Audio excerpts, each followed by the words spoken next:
അവൻ എല്ലാ കണ്ണുകളും ദൈവസന്നിധിയിലേക്ക് അടച്ചാട്ടെ. കരുണയുള്ള ദൈവമേ, സ്വർഗീയ നല്ല പിതാവേ, രാത്രി ഞങ്ങൾക്ക് ഒരുമിച്ച് ദൈവസന്നിധിയിലേക്ക് കടന്നു വരുവാൻ, ഒരുമിച്ച് കർത്താവിനെ സ്തുതിപ്പാൻ, മഹത്വപ്പെടുത്തുവാൻ, ആരാധിക്കുവാൻ ഞങ്ങൾക്ക് നൽകിയ കൃപയ്ക്കാൻ ഞങ്ങൾ നന്ദിയോടെ കർത്താവിനെ സ്തുതിക്കുന്ന ദൈവസാന്നിധ്യത്തിനായിട്ട് നന്ദി പറയുന്നു. ഹല്ലേലൂയ. ഇന്ന് രാത്രി ഞങ്ങൾക്ക് വേണ്ടി അത്ഭുതങ്ങളെ കർത്താവ് ചെയ്യുന്നതിനായി നന്ദി പറയുന്ന കർത്താവേ, ഞങ്ങൾ പ്രാർത്ഥിക്കുന്ന ദൈവസന്നിധിയിൽ വെച്ചിരിക്കുന്ന എല്ലാ വിഷയത്തിൻ്റെ മധ്യത്തിൽ ഉപവാസ പ്രാർത്ഥനയുടെ പ്രാരംഭ ദിവസം തന്നെ കർത്താവ് മറുപടി തന്നിരിക്കാൻ ഞങ്ങൾ നന്ദിയോടെ കർത്താവിനെ സ്തുതിക്കുന്നു. ലീഡ് ചെയ്യുന്ന അഭിഷിക്തദാസി ഏൽപ്പി കർത്താവെ, ആത്മനിറവിൽ ലീഡ് ചെയ്യുവാൻ, ശക്തമായിട്ട് ലീഡ് ചെയ്യുവാൻ സ്വർഗത്തിലെ ദൈവം സഹായിക്കണം. അവൻ നിയോഗത്തോടെ ഞങ്ങളുടെ മധ്യത്തിൽ അയച്ചിരിക്കുന്ന അഭിഷിക്തദാസനെ ഏൽപ്പിക്കുന്നു. ശക്തമായിട്ട് ശുശ്രൂഷിപ്പാൻ കൃപ സ്വർഗത്തിലെ ദൈവം കൊടുക്കണമെന്ന് പ്രാർത്ഥിക്കുന്നു. കടന്നു വന്ന ഓരോ ദൈവമക്കളോട് ഇന്ന് രാത്രികാലം കർത്താവ് വ്യക്തിപരമായിട്ട് സംസാരിക്കണമെന്ന് പ്രാർത്ഥിക്കുന്നു. ഞങ്ങളെ പൂർണ്ണമായി ദൈവസന്നിധിയിലേക്ക് ഏൽപ്പിക്കുകയാണ്. ആമേൻ. വലിയവ കർത്താവ് ചെയ്തിരിക്കാൻ നന്ദി പറയുന്നു. പ്രാർത്ഥന കേട്ടതിനായി സ്തോത്രം. യേശുവിൻ്റെ നാമത്തിൽ തന്നെ. ആമേൻ, ആമേൻ, ആമേൻ. ആമേൻ. ഹല്ലേലൂയ. നമ്മൾ കരങ്ങളെ ഉയർത്തി ദൈവത്തെ സ്തുതിക്കാം. ഹല്ലേലൂയ. ഇന്ന് രാത്രികാലം ദൈവ സാന്നിധ്യം നമ്മുടെ ഇടയിലുണ്ടതിനായി നമുക്ക് ദൈവത്തെ സ്തോത്രം ചെയ്യാം. ഹല്ലേലൂയ. വർഷിപ്പെടുത്ത ജിറ്റി സിസ്റ്ററോടുള്ള നന്ദിയെ അറിയിക്കുകയാണ്. പിന്നെയും ദൈവം ധാരാളമായി അനുഗ്രഹിക്കട്ടെ. അനേക വേദികൾ പിന്നെയും ദൈവം ഉപയോഗിക്കട്ടെ. ശക്തമായി ദൈവനാമത്തിന് വേണ്ടി നിൽക്കുവാൻ കുടുംബമായി സഹായിക്കട്ടെ എന്ന് പ്രാർത്ഥിക്കുന്നു. ഹല്ലേലൂയ. തുടർന്നുള്ള സമയം വചന ശുശ്രൂഷയ്ക്കുള്ള സമയമാണ്. ഹല്ലേലൂയ. നമ്മുടെ ഇടയിൽ നമ്മുടെ ക്ഷണം സ്വീകരിച്ച് കടന്നു വന്ന ദൈവദാസൻ ഹല്ലേലൂയ ജോൺ പാസ്റ്റർ, ഹല്ലേലൂയ ഞാൻ വ്യക്തിപരമായി അറിയുന്നില്ല, ഹല്ലേലൂയ TPF കൺവെൻഷന്റെ ലാസ്റ്റ് ദിവസമാണെന്ന് തോന്നുന്നു രാജൻ ദാദ എന്നെ ഹല്ലേലൂയ പരിചയപ്പെടുത്തി. അതിന് 2 ആഴ്ച മുമ്പ് എന്നോട് പറഞ്ഞായിരുന്നു അടുത്ത ഉപവാസ പ്രാർത്ഥനയെ നമുക്ക് ജോൺ പാസ്റ്ററെ വിളിക്കണം. രാജൻ ദാദയുടെ കോളേജിൽ ഹല്ലേലൂയ മെഹനത്താൻ ഫെലോഷിപ്പിൽ അവിടെ പഠിപ്പിക്കുന്ന ബൈബിൾ കോളേജിൽ പഠിപ്പിക്കുന്നതാണ് ദേവദാസൻ. ഞാൻ വിശ്വസിക്കുന്ന പാസ്റ്റർ അംഗൾ പരിചയപ്പെടുത്തും. हालेलुया. आइए हम वचन की सेवकाई की ओर बढ़ेंगे. हालेलुया. आज हमारे नियोता को हालेलुया स्वीकार करते हुए हमारे बीच में आए परमेश्वर के अभिषेक दास जॉन पास्टर जी. हालेलुया. राजन दादा ने पिछले दिनों में TPF के कन्वेंशन में मुलाकात करवाया और मेहनतान बाइबल कॉलेज में वे सिखाते हैं. हालेलुया. आज रात के समय ये अवसर प्रभु ने हमें दिया उनके द्वारा वचन सुनने के लिए. ये बहुमूल्य है और सभी लोग प्रार्थना समेत बैठे परमेश्वर से कुछ सुनने के लिए, कुछ पाने के लिए आग्रह के साथ बैठे और बड़े आदर के साथ, सम्मान के साथ परमेश्वर के अभिषेक दास को जो है वेदी में स्वागत करते. मलयालम में वो वचन की सेवकाई करेंगे, मैं हिंदी में वो अनुवाद करूंगी. Praise the Lord. Praise the Lord. എന്റെ ശബ്ദം കേൾക്കാൻ കഴിയുന്നുണ്ടല്ലോ? കേൾക്കാം. കർത്താവിന്റെ അതിപരിശുദ്ധമായ നാമം വാഴ്ത്തപ്പെടുമാറാകട്ടെ. परमेश्वर के अति पवित्र नाम की स्तुति होने पाए. ഞാൻ സ്ഥിരമായി ഹിന്ദി പ്രസംഗകനാണ്. എനിക്ക് ഹിന്ദി പ്രസംഗിക്കുന്നതിനോട് വളരെ താല്പര്യവും, എങ്കിലും ഇന്ന് ഇങ്ങനൊരു അവസരം ദൈവം നൽകിയതിൽ കർത്താവിനെ സ്തുതിക്കുകയും സ്തോത്രം ചെയ്യുകയും ചെയ്യുന്നു. मैं हिंदी में अधिकतर प्रचार करता हूँ, लेकिन आज ऐसा एक अवसर प्रभु ने दिया, इसके लिए प्रभु को धन्यवाद करता हूँ. ഈ സൂം പ്ലാറ്റ്ഫോമിലൂടെ വളരെ സുപരിചിതരായ അനേക കർത്തൃദാസന്മാർ ഇതിനകത്തുണ്ട്. Pastor PA Joseph, pastor Alexander, അതുപോലെ തന്നെ TT എബ്രഹാം പാസ്റ്റർ, ഇവരെയൊക്കെ വളരെ വ്യക്തിപരമായിട്ട് എനിക്ക് പരിചയമുള്ളവരാണ്. അവരെ ഓർക്കുമ്പോൾ കർത്താവിനെ സ്തുതിക്കുകയും സ്തോത്രം ചെയ്യുകയും ചെയ്യുന്നു. जूम प्लेटफॉर्म में आए परमेश्वर के अभिषेक दास कई लोग हैं. PA Joseph pastor, Alexander pastor, TT Abraham pastor, सभी लोगों को व्यक्तिगत रूप से मैं जानता हूँ. मैं उनके लिए प्रभु को धन्यवाद करता हूँ. ഇന്ന് ഇങ്ങനെ എന്നെ സ്വാഗതം ചെയ്ത ഈ ന്യൂ ഇന്ത്യ ചർച്ചിന്റെ പ്രത്യേക ഭാരവാഹികളോട് എന്റെ ഹൃദയം നിറഞ്ഞ ഭാഷയിൽ നന്ദി അറിയിക്കുന്നു. और मुझे यहाँ पर न्योता दिया हुआ जो ऑर्गेनाइज किए हुए सबों को मैं अपने हृदय की गहराई से धन्यवाद देना चाहता हूँ. എന്നെ പരിചയപ്പെടുത്തി കൊടുത്ത ബ്രദർ രാജൻ, അദ്ദേഹത്തെ ഓർത്ത് കർത്താവിനെ സ്തുതിക്കുന്നു. ദൈവം തന്നെ അനുഗ്രഹിക്കുമാറാകട്ടെ. और मुझे मुलाकात करवाया हुआ राजन दादा के लिए मैं प्रभु को धन्यवाद करता हूँ. प्रभु उन्हें बहुतायत से आशीष करे. ഇതിൽ അനേകം എന്റെ വിദ്യാർത്ഥികൾ, ഇപ്പോൾ പഠിക്കുന്നവരും പഠിച്ചവരുമായ അനേകർ ഇതിനകത്തുണ്ട്. അവരെ ഓർക്കുമ്പോൾ കർത്താവിനെ സ്തുതിക്കുന്നു. मैंने सीखा हुआ कई विद्यार्थी लोग और पढ़ने वाले कई लोग जो है इस वक्त इस मीटिंग में मौजूद है. मैं प्रभु को उनके लिए धन्यवाद करता हूँ. നല്ല അനുഗ്രഹിക്കപ്പെട്ട ഗാനങ്ങൾ പാടി നമ്മളെ വളരെ ആനന്ദ നിർവൃതിയിലാക്കിയ സഹോദരി ജിറ്റി, അദ്ദേഹം വിട്ടുപോയെന്നാ തോന്നുന്നത്, അദ്ദേഹത്തെ ഓർത്ത് കർത്താവിനെ സ്തുതിക്കുന്നു. और बहुत ही मनोहर रीति से वर्शिप को अगुवाई किया हुआ, हमें आनंद अनुभव में लेके हुआ सिस्टर जिटी के लिए मैं प्रभु को धन्यवाद करता हूँ। ഈ ഉപവാസ പ്രാർത്ഥനയുടെ തുടക്ക ദിവസങ്ങളിൽ തന്നെ പരിശുദ്ധാത്മാവിന്റെ വലിയ പ്രവൃത്തി ഉണ്ടെന്ന് അറിയുവാനും കേൾക്കുവാനും കഴിഞ്ഞതിൽ എനിക്ക് ചാരിതാർത്ഥ്യമുണ്ട്. और आज ये उपवास प्रार्थना के पहले दिन परमेश्वर की आत्मा बड़े सामर्थ्य के साथ बातें किया, ये जानकर मुझे बहुत आनंद है। ഞാൻ ഒരു വാക്യം വായിച്ച് അതിലെ ചില എക്സജറ്റിക്കലായ ചില കാര്യങ്ങൾ നിങ്ങളെ അനുസ്മരിപ്പിക്കുവാൻ കർത്താവിൽ ശരണപ്പെടുന്നു. और मैं एक वचन पढ़कर उसके द्वारा कुछ बातों का आपके सम्मुख बताना चाहता हूँ। 1 കൊരിന്ത്യ ലേഖനം അതിന്റെ 10-ാം അധ്യായത്തിന്റെ 3, 4, 5 വാക്യങ്ങൾ. 1 Corinthians chapter 10 verse 3 to 5. ആർക്കെങ്കിലും വായിച്ച് സഹായിക്കാം, അല്ലെങ്കിൽ ഞാൻ വായിക്കാം. पहला कोरिन्थी उसका 10 अध्याय 3 से लेके 5 तक कोई भी एक व्यक्ति मलयालम में और हिंदी में पढ़े। पहला कोरिन्थी 10 अध्याय 3 से लेके 5. ആകയാൽ ദൈവാത്മാവിൽ സംസാരിക്കുന്നവൻ ആരും യേശു ശപിക്കപ്പെട്ടവൻ എന്ന് പറയുന്നില്ല. ആ വാക്യമല്ല. 1 കൊരിന്ത്യ ലേഖനം 10-ാം അധ്യായത്തിന്റെ 3 മുതൽ 5 വരെ. 12 വായിച്ചത്. എല്ലാവരും ഒരേ ആത്മീകാരം എല്ലാവരും ഒരേ ആത്മീകാഹാരം തിന്നു, എല്ലാവരും ഒരേ ആത്മീക പാനീയം കുടിച്ചു. അവരെ അനുഗമിച്ച ആത്മീക പാറയിൽ നിന്നല്ലോ അവർ കുടിച്ചത്. ആ പാറ ക്രിസ്തു ആയിരുന്നു. എങ്കിലും അവരിൽ മിക്കവരിലും ദൈവം പ്രസാദിച്ചില്ല. അവരെ മരുഭൂമിയിൽ തള്ളിയിട്ട് കളഞ്ഞു എന്ന് നിങ്ങൾ അറിയാതിരിക്കരുത് എന്ന് ഞാൻ ആഗ്രഹിക്കുന്നു. आत्मिक भोजन किया और सब ने एक ही आत्मिक जल पिया, क्योंकि वे उस आत्मिक चट्टान से पीते थे जो उनके साथ साथ चलती थी, और वो चट्टान मसीह था। परंतु परमेश्वर उनमें से बहुतों से प्रसन्न न हुआ, इसलिए वे जंगल में ढेर हो गए. പരിശുദ്ധ ദൈവമേ, നല്ല വചനത്തിനായി സ്തോത്രം. ഇന്ന് രാത്രി പരിശുദ്ധാത്മാവെ ഈ വചനത്തിലൂടെ ഹൃദ്യമായി വ്യക്തിപരമായി ഞങ്ങളോട് സംസാരിക്കേണ്ടതിനായി ഞങ്ങളെ സമ്പൂർണ്ണമായി ഏൽപ്പിക്കുന്നു. ഈ പ്ലാറ്റ്ഫോമിലൂടെ ശ്രവിക്കുന്ന എല്ലാവരുടെയും ഹൃദയങ്ങളിൽ പരിശുദ്ധാത്മാവ് സ്പർശിക്കണമേ, ഇടപെടണമേ. ദൈവത്തിന്റെ ആത്മാവിന്റെ ശബ്ദത്തിനായി സ്തോത്രം, യേശുവിൻ നാമത്തിൽ തന്നെ ആമേൻ. കൊരിന്ത്യ ലേഖനം അപ്പോസ്തലനായ പൗലോസിനാൽ എഴുതപ്പെട്ട ഒരു ലേഖനമാണ്. कुरिन्थियों का पत्री प्रेरित पौलुस के द्वारा लिखी गई है. വളരെ പ്രാധാന്യം. പൗലോസ് കൊരിന്ത്യർക്ക് 4 ലേഖനങ്ങൾ എഴുതിയെന്നാണ് നമ്മൾ ഈ 2 കൊരിന്ത്യ ലേഖനങ്ങളുടെ പാരായണത്തിലൂടെ മനസ്സിലാക്കാൻ കഴിയുന്നത്. हम ये समझते हैं कि ये 2 पुस्तक कुरिन्थियों से पहला और दूसरा से कि पौलुस ने 4 पत्री जो है कुरिन्थियों को लिखा. എന്നാൽ പരിശുദ്ധാത്മാവ് നമ്മുടെ കൈവശം 2 ലേഖനങ്ങൾ മാത്രമേ നൽകിയിട്ടുള്ളൂ. लेकिन पवित्र आत्मा ने हमारे हाथ में केवल 2 पत्री ही सौंपा है. 1 കൊരിന്ത്യ ലേഖനത്തിനകത്ത് 21 പ്രശ്നങ്ങളെയാണ് വിശകലനം ചെയ്യുന്നത് അപ്പോസ്തലനായ പൗലോസ്. पहला कुरिन्थी में 21 प्रश्नों को जो है प्रश्नों के विषय में जो है वर्णन किया गया है. 2 കൊരിന്ത്യ ലേഖനത്തിൽ 10-ൽ പരം പ്രശ്നങ്ങളെയാണ് പൗലോസ് വിശകലനം ചെയ്യുന്നത്. और दूसरी कोरिन्थी में 10 से अधिक विषयों को वर्णन किया है. ഈ ലേഖനങ്ങൾ ഇതിനകത്ത് മുഴുവനായി പ്രതിപാദിക്കുന്ന വിഷയം എന്ന് പറയുന്ന യേശു കർത്താവിന്റെ കർത്തൃത്വത്തെ സ്മരിപ്പിക്കുന്ന അനേക വിഷയങ്ങളാണ് സംസാരിക്കുന്നത്.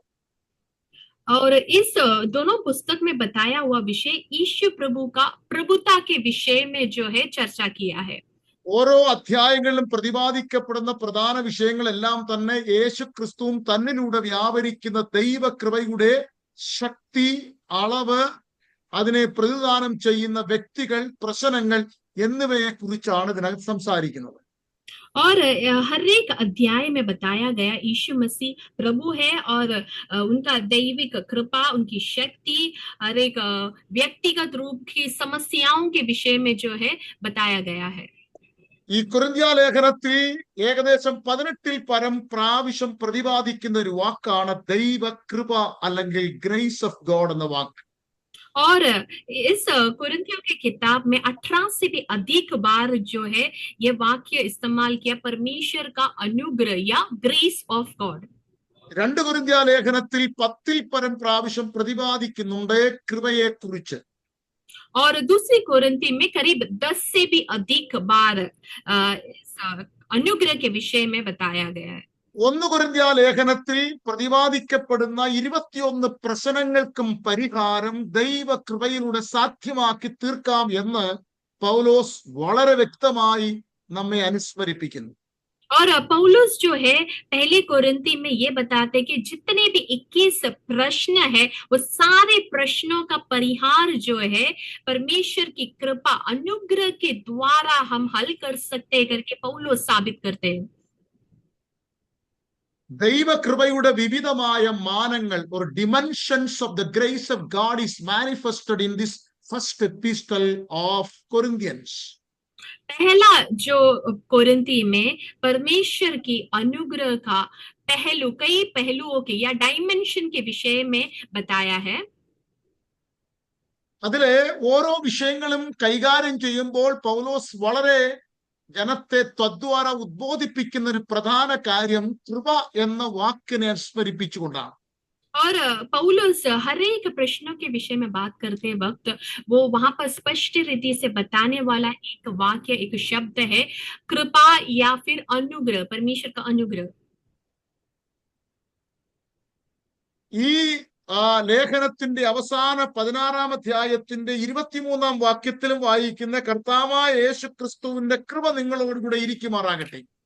और पहला कोरिन्थी उसका 16 का आखिरी 23 वचन में लिखा है कि प्रभु यीशु का अनुग्रह तुम पर होता रहे. അപ്പോൾ ഒരു വ്യക്തിയുടെ ജീവിതത്തിൽ ഏത് പ്രശ്നങ്ങളെ എങ്ങനെയാണ് ദൈവകൃപ കൈകാര്യം ചെയ്യുന്നത് or the grace of God interact the problem personal or church or gatherings എന്ന വിഷയത്തെ ആസ്പദമാക്കിയാണ് ഈ ലേഖനത്തിൽ കൂടുതലായും ഊന്നൽ നൽകുന്നത്. और इन पत्रियों में ज्यादातर जो है एक व्यक्ति कलीसिया या समूह का जो भी प्रश्न है वो अनुग्रह के द्वारा कैसे हैंडल किया जाता है, इंटरैक्ट किया जाता है, इस विषय में जो है बताया है. ഞാൻ ഈ 10-ാം അധ്യായത്തിലെ വിഷയത്തെ ആസ്പദമാക്കി 1-2 കാര്യങ്ങൾ മാത്രം പറയുവാനേ ആഗ്രഹിക്കുന്നുള്ളൂ. और 10वां अध्याय की 1-2 बातें ही मैं बताना चाहता हूँ. 10-ാം അധ്യായത്തിന്റെ 1 മുതൽ 13 വരെയുള്ള വാക്യങ്ങളെ ഒരു പെരിക്കോപ്പായി അല്ലെങ്കിൽ ഒരു പാരഗ്രാഫ് ആക്കി പൗലോസ് 7 പ്രധാനപ്പെട്ട കാര്യങ്ങളാണ് അനുസ്മരിപ്പിക്കുന്നത്. और 10वां अध्याय का पहले से लेके 13 पद तक पौलुस जो है ये एक पैराग्राफ करके 7 मुख्य बातों को यहाँ पर दर्शाते बताते हैं. മലയാളത്തിലും ഇംഗ്ലീഷിലും ആ വാക്യം ആരംഭിക്കുന്നത് you should do not ignorant of the fact, ഈ കാര്യത്തെ കുറിച്ച് നിങ്ങൾ അറിയാതിരിക്കരുത് എന്ന രീതിയിലാണ് തുടങ്ങുന്നത്. എന്നാൽ മലയാളത്തിൽ ഒരു 5-ാം വാക്യത്തിലാണ് അങ്ങനെ രേഖപ്പെടുത്തുന്നത്. ഒന്നുകൂടെ പറയാമോ പാസ്റ്റർ? ഇസ് ബാത് പർ തും അജ്ഞാൻ ന രഖോ, ഈ കാര്യത്തെ കുറിച്ച് അഞ്ചാൻ നിങ്ങൾ അറിയില്ലാതിരിക്കരുത് എന്ന വാക്യം 10-ാം അധ്യായത്തിന്റെ 1-ാം വാക്യത്തിലാണ് ഹിന്ദിയിലും ഇംഗ്ലീഷിലും. എന്നാൽ മലയാളത്തിൽ അത് 5-ാം വാക്യത്തിലാണ് കാണുന്നത്. और इस बात से तुम अनजान नहीं रहना करके ये हिंदी और इंग्लिश में 10वां का 1 से 13 तक बताया गया, लेकिन मलयालम में वो 5वां पद में बताया है. ഈ കാര്യത്തെ കുറിച്ച് നിങ്ങൾ അറിവില്ലാതെ ഇരിക്കരുത് എന്ന് തുടങ്ങിയാണ് ഈ അധ്യായം ആരംഭിക്കുന്നത് ഇംഗ്ലീഷിലും ഹിന്ദിയിലും. എന്നാൽ മലയാളത്തിൽ അത് 5-ാം വാക്യമായിട്ടാണ് രേഖപ്പെടുത്തിയിരിക്കുന്നത്. इस बात से तुम अनजान नहीं रहना करके ये अध्याय का शुरुआत हिंदी और इंग्लिश में होता है, लेकिन मलयालम में वो 5वें पद में बताया है. അപ്പൊ ഏത് കാര്യത്തെ കുറിച്ചാണ് ഒരു ജനസമൂഹം, പുതിയ നിയമസഭ അറിവുണ്ടായിരിക്കേണ്ടേ, അവയർനെസ്, ബോധം ഉണ്ടായിരിക്കേണ്ടേ എന്നാണ് പൗലോസ് അനുസ്മരിപ്പിക്കുന്നത്. और ये जो समूह है लोग या फिर नई कलीसिया, और किस बात से हम बोधित होना है, किस बात को हम नहीं भूलना है, अनजान नहीं रहना है, इस विषय में पौलुस ने बताया है. ഈ അധ്യായത്തിന്റെ ആരംഭത്തിൽ പറയുന്നത് ഇങ്ങനെയാണ്, you should not do not ignorant the fact, it's a reality. ഇതൊരു വലിയ സത്യമാണ് ഞാൻ പറയുന്നത്. ഈ കാര്യത്തെ കുറിച്ച് നിങ്ങൾ വളരെ ബോധവാന്മാരായിരിക്കണമെന്നാണ് പറയുന്നത്. पौलुस ये कहकर शुरुआत करता है कि ये एक बड़ी सच्चाई है, इससे तुम अनजान नहीं रहना। പൗലോസിന്റെ ലേഖനങ്ങൾ ഏകദേശം 7ൽ പരം പ്രാവശ്യം ഇങ്ങനെ ഒരു വാണിംഗ് രേഖപ്പെടുത്തിയിട്ടുണ്ട്. നിങ്ങൾ ഈ കാര്യത്തെ കുറിച്ച് അറിവില്ലാതിരിക്കരുത് എന്ന രീതിയിലുള്ള ഒരു ചേതാവനി അല്ലെങ്കിൽ വാണിംഗ് കാണാൻ കഴിയും. और पौलुस की पत्रियों में हम देखते 7 से भी अधिक बार चेतावनी करके ये बताया गया है कि तुम इन बातों से अनजान नहीं रहना। നിങ്ങൾ മരിച്ചവരെ കുറിച്ച് അറിവില്ലാതിരിക്കുന്ന 1 തെസ്സലോനിക്ക ലേഖനം 4:13 പറയുന്നുണ്ട്. और पहला थिस्सलुनी 4:13 में लिखा गया है कि मरे हुओं के विषय में हम कुछ बातें जो है अनजान नहीं रहने का।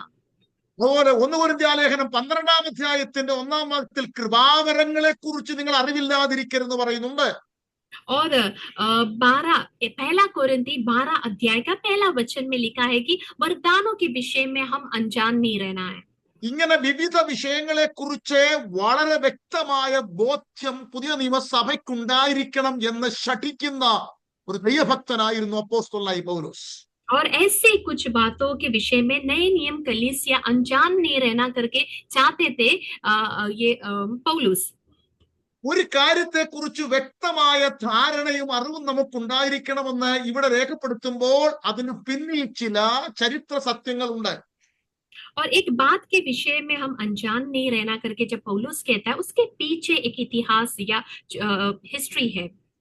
നിങ്ങൾ അറിവില്ലാതിരിക്കരുത് എന്ന വാണിംഗ് അല്ലെങ്കിൽ മുന്നറിയിപ്പ് പൗലോസ് നൽകുമ്പോൾ 2 യഥാർത്ഥ സത്യങ്ങൾ നമ്മുടെ മുമ്പിൽ വെളിപ്പെടുത്തുകയാണ്. और जब वो कहता है कि तुम अनजान नहीं रहना, ऐसा चेतावनी देते वक्त 2 बातें वहां पर मुख्य है। നാം ഒരു ലൈസൻസ് എടുത്ത് അല്ലെങ്കിൽ ഒരു വാഹനം ഒരു ഗതാഗതത്തിലൂടെ നമ്മൾ യാത്ര ചെയ്യുന്ന സമയത്ത് ഏതെങ്കിലും തരത്തിൽ നാം ഗതാഗത നിയമത്തെ ലംഘിച്ചാൽ പോലീസ് നമ്മെ അറസ്റ്റ് ചെയ്യാൻ തുടങ്ങുമ്പോൾ നിയമം അറിയത്തില്ലേ എന്നല്ല ചോദിക്കുന്ന ഫൈൻ ഇടും. അങ്ങനെ ഒരു മുന്നറിയിപ്പാണ് ഇവിടെയും രേഖപ്പെടുത്തിയിരിക്കുന്നത്. और यदि हम कोई भी वाहन चलाते लाइसेंस लेकर वाहन चलाते वक्त गलत कुछ भी नियम को जब उल्लंघन करते पुलिस हमें जो पकड़ती है वो ये नहीं पूछता है कि तुम्हें नियम पता नहीं है क्या, वो हमें फाइन लगाते हैं। उसी विषय में जो है यहाँ पर पौलुस कुछ बातें हमें बता रहे हैं। ആ സമയത്ത് ഒരു വ്യക്തിക്ക് പറയാൻ കഴിയത്തില്ല എനിക്ക് നിയമം എനിക്ക് അറിയത്തില്ലായിരുന്നു സാറേ എന്നെ വിടണമെന്ന് പറഞ്ഞാൽ വിടത്തില്ല. അതേപോലെയാണ് ഇവിടെ പൗലോസ് മുന്നറിയിപ്പ് നൽകുന്നത്. ഈ കാര്യത്തെ കുറിച്ച് നിങ്ങൾ അറിവില്ലാത്തവരായിരിക്കരുത്. और पुलिस जब पकड़ते हम ये नहीं कह सकते कि मुझे पता नहीं था मुझे छोड़ दो। सो उसी समान जो पौलुस यहाँ पर कहते हैं कुछ विषयों के बातों में कुछ विषयों के विषय में जो है हम अनजान नहीं रहना चाहिए। ഈ 10-ാം അധ്യായത്തിൽ 1 മുതൽ 13 വരെയുള്ള വാക്യങ്ങളിൽ 6-7 കാര്യങ്ങളാണ് പ്രധാനമായിട്ട് നമ്മൾ അറിവുള്ളവരായിരിക്കണമെന്ന് പൗലോസ് പറയുന്നത്. 10वां अध्याय का पहले से लेके 13 पद में 6 से 7 बातों में हम अनजान नहीं रहना करके पौलुस बताते हैं। ഇത് 2 പാർട്ടായിട്ടാണ് ഡിവൈഡ് ചെയ്ത് പഠിപ്പിക്കാൻ കഴിയുന്നത്. और इसे जो है हम 2 भाग में जो है 2 भाग में करके उसे अध्ययन करते हैं। ഒന്ന് അത് പോസിറ്റീവായ കാര്യങ്ങളും മറ്റൊന്ന് നെഗറ്റീവായ കാര്യങ്ങളുമായിട്ടാണ് രേഖപ്പെടുത്തിയിരിക്കുന്നത്. सबसे पहला पॉजिटिव और दूसरा नेगेटिव विषय है। ആദ്യമായി പറയുന്നത് നമ്മുടെ പിതാക്കന്മാരെല്ലാം മേഘത്തിന് കീഴിലായിരുന്നു. എല്ലാവരും സമുദ്രത്തിലൂടെ കടന്ന് മേഘത്തിലും സമുദ്രത്തിലും സ്നാനമേറ്റു മോശയോട് ചേർന്നു. और सबसे पहला बात ये बताया कि हमारे सब बाप दादा बादल के नीचे थे, सबके सब समुद्र के बीच से पार हो गए और सब ने बादल में समुद्र में मूसा का बपतिस्मा लिया। ഒന്നാമത്തെ കാര്യം പറയുന്നത് ബാപ്റ്റിസത്തിന്റെ meaning. What is the meaning of baptism അല്ലെങ്കിൽ സ്നാനം എന്ന വിഷയത്തിന്റെ യഥാർത്ഥം എന്താണെന്നാണ് രേഖപ്പെടുത്തിയിരിക്കുന്നത്. सबसे पहला बात ये बताया कि बपतिस्मा क्या है, उसका अर्थ क्या है। സ്നാനം എന്ത് എന്നതിനെ കുറിച്ച് നാം എന്തിന് സ്നാനപ്പെട്ടു എന്ന കൊരിന്ത്യ സഭയെ അനുസ്മരിപ്പിക്കുകയാണ് അദ്ദേഹം. और वो कुरिन्थिया कलीसिया को बताते हैं कि हम क्यों बपतिस्मा लेना है। പുതിയ നിയമം പഠിക്കുമ്പോൾ 2 വേസ് ആണ് നമുക്ക് സ്നാനത്തെ കുറിച്ച് കാണാൻ കഴിയുന്നത്. और नए नियम पढ़ते वक्त 2 जो बेस है, फाउंडेशन है, बुनियादी चीजें जो जिसके कारण हम बपतिस्मा लेते हैं।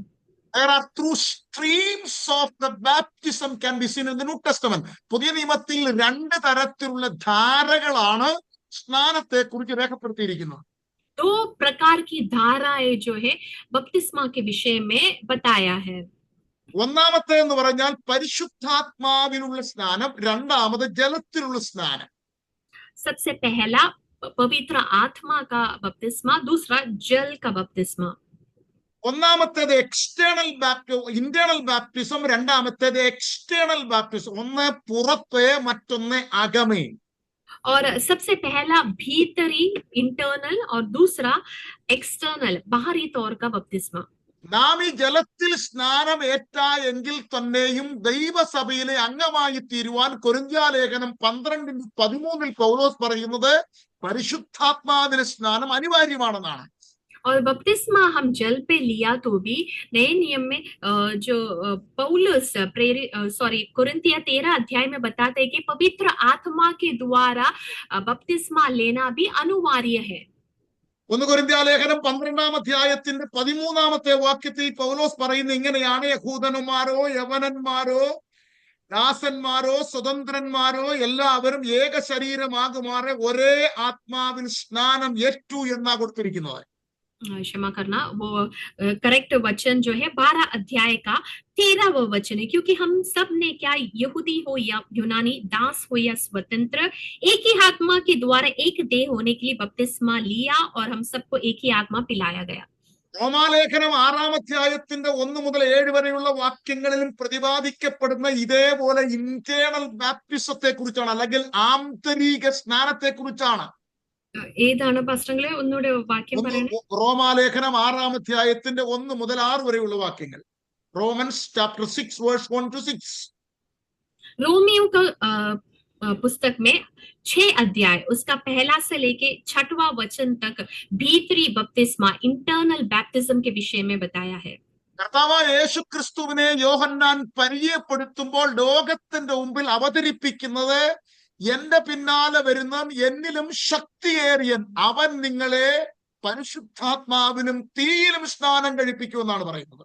और यूहन्ना बपतिस्मा यीशु मसीह के विषय में परिचय कराते वक्त इस समान कहता है कि मेरे पीछे जो आने वाला है वो तुम्हें केवल पानी से नहीं आग के द्वारा भी बपतिस्मा दिलाएंगे.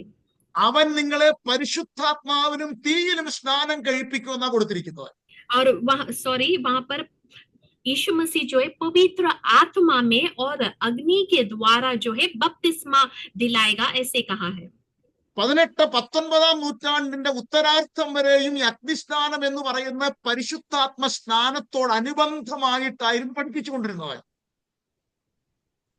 ഒന്നുകൂടെ പറയുന്ന പാസ്റ്റർ മിസ്സായി. 18वीं ശതാബ്ദി തക് 18ാം നൂറ്റാണ്ട് വരെ ഈ ആത്മസ്നാനത്തോട് ബന്ധപ്പെടുത്തിയാണ് അഗ്നിസ്നാനവും പഠിപ്പിച്ചുകൊണ്ടിരുന്നത്. 18वीं शताब्दी तक आत्मा बपतिस्मा से जुड़ा हुआ है करके अग्नि बपतिस्मा करके सिखाया गया था.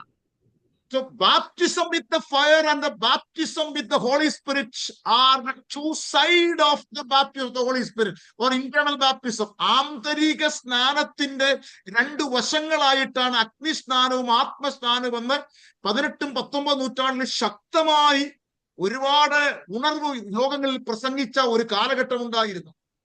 18वीं और 19वां शताब्दी में बपतिस्मा जो पवित्र आत्मा का और अग्नि का बपतिस्मा जो है भीतरी बपतिस्मा का दो पहलू है या दो साइड है करके लोगों में दुनिया में सिखाया गया था. പെന്തക്കോസ്റ്റൽ മൂവ്മെന്റിന്റെ തുടക്കക്കാരെന്ന് പറയുന്ന റിവൈവലിസം അല്ലെങ്കിൽ ഉണർവുകാരെന്ന് പറയപ്പെടുന്ന ആ ആൾക്കാരിൽ നിന്നാണ് ഈ പെന്തക്കോസ്റ്റൽ മൂവ്മെന്റ് ഉടലെടുത്തു വന്നത്. और पेंटिकोस्टल मूवमेंट जो शुरू किया, रिवाइवल जो भी शुरू किया, वहां से जिन लोगों ने ये शुरू किया वहां से जो है ये टीचिंग जो है उसका शुरुआत हुआ. യൂറോപ്പിൽ പരിശുദ്ധാത്മ സ്നാനത്തിന്റെ സാക്ഷ്യം വഹിക്കുന്നതിന് മുമ്പ് തന്നെ ഇന്ത്യയിൽ 18ാം നൂറ്റാണ്ടിന്റെ ഉത്തരാർത്ഥത്തിൽ പരിശുദ്ധാത്മ സ്നാനവും അന്യഭാഷയും ഉണ്ടായിരുന്നു. और यूरोप में ये बताने से पहले ही जो है इंडिया में ये दोनों तरीके का जो बपतिस्मा ऑलरेडी एग्जिस्ट करता था. പെന്തക്കോസ്റ്റൽ മൂവ്മെന്റിന്റെ ആദ്യകാല പ്രവർത്തക എന്ന് പറയുന്ന 1901 ആഗ്നസ് ഓസ്മാന് പരിശുദ്ധാത്മ സ്നാനവും അന്യഭാഷയും പ്രാപിക്കുന്നതിന് മുന്നമേ തന്നെ ഭാരതത്തിൽ പരിശുദ്ധാത്മ സ്നാനവും അന്യഭാഷയും ഉണ്ടായിരുന്നു എന്ന ചരിത്രങ്ങൾ രേഖപ്പെടുത്തുന്നുണ്ട്. ബ്രേക്ക് ചെയ്യണേ, എനിക്ക് മനസ്സിലായില്ല, കിട്ടിയില്ല മൊത്തം. 1901 में जो पेंटिकॉस्टल मूवमेंट आग्नस ओस्मान अमेरिका में शुरू होने के पहले भी भारत में परमेश्वर की पवित्र आत्मा और अन्य भाषा के साथ एकाम പ്രചരിച്ചത് ഇവിടെ വളരെ ശക്തമായി പ്രചരിച്ചുകൊണ്ടിരുന്നു. പരിശുദ്ധാത്മാവിന്റെ വലിയ ശക്തി ഇന്ത്യയിൽ ഉണ്ടായിരുന്നു. പണ്ഡിതരമായ ഭായിയുടെയും അതുപോലെ ജോൺ അർലപ്പൻ എന്ന് പറയപ്പെടുന്ന ആൾക്കാരുടെയൊക്കെ പരിശുദ്ധാത്മ സ്നാനത്തിന്റെ വ്യക്തമായ ധാരണകളും ധാരകളും ഇന്ത്യയിൽ ഉണ്ടായിരുന്നു. पवित्र आत्मा की शक्ति और पवित्र आत्मा की धारा 19वीं शताब्दी और 18 शताब्दी की आखिरी दशा में भारत में बहुत सारे से होते जा रहे थे. तो ये बात 10वां अध्याय की पहले 2 आयत में हमारे सामने ये प्रस्तुत करते हैं कि परमेश्वर की पवित्र आत्मा एक व्यक्ति के अंदर किस प्रकार काम करते हैं.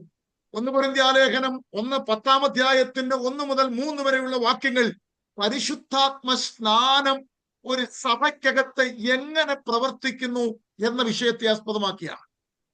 और 1 कुरिन्थी 10 अध्याय का 1 से लेकर 3 पवित्र आत्मा का बपतिस्मा कलीसिया में कैसे कार्य करता है, इस विषय में बताया है. നമ്മള് ദൈവത്തെ ആരാധിക്കുക എന്ന് പറയുമ്പോൾ അതിന് അടിസ്ഥാനപരമായി നമുക്കുണ്ടായിരിക്കേണ്ട എക്സ്പീരിയൻസ് എന്ന് പറയുന്ന പരിശുദ്ധാത്മ സ്നാനം എന്നുള്ളതാണ്.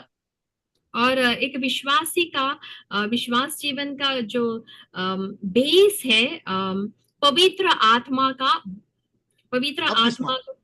बपतिस्मा. അതിനെ അപ്പോസ്തലനായ പൗലോസ് പഴയ നിയമ ചരിത്രത്തിലേക്ക് പുറകെ പോവുകയാണ്. താൻ ഊളിയിട്ട് പഴയ നിയമത്തിലേക്ക് യാത്ര ചെയ്യുകയാണ്.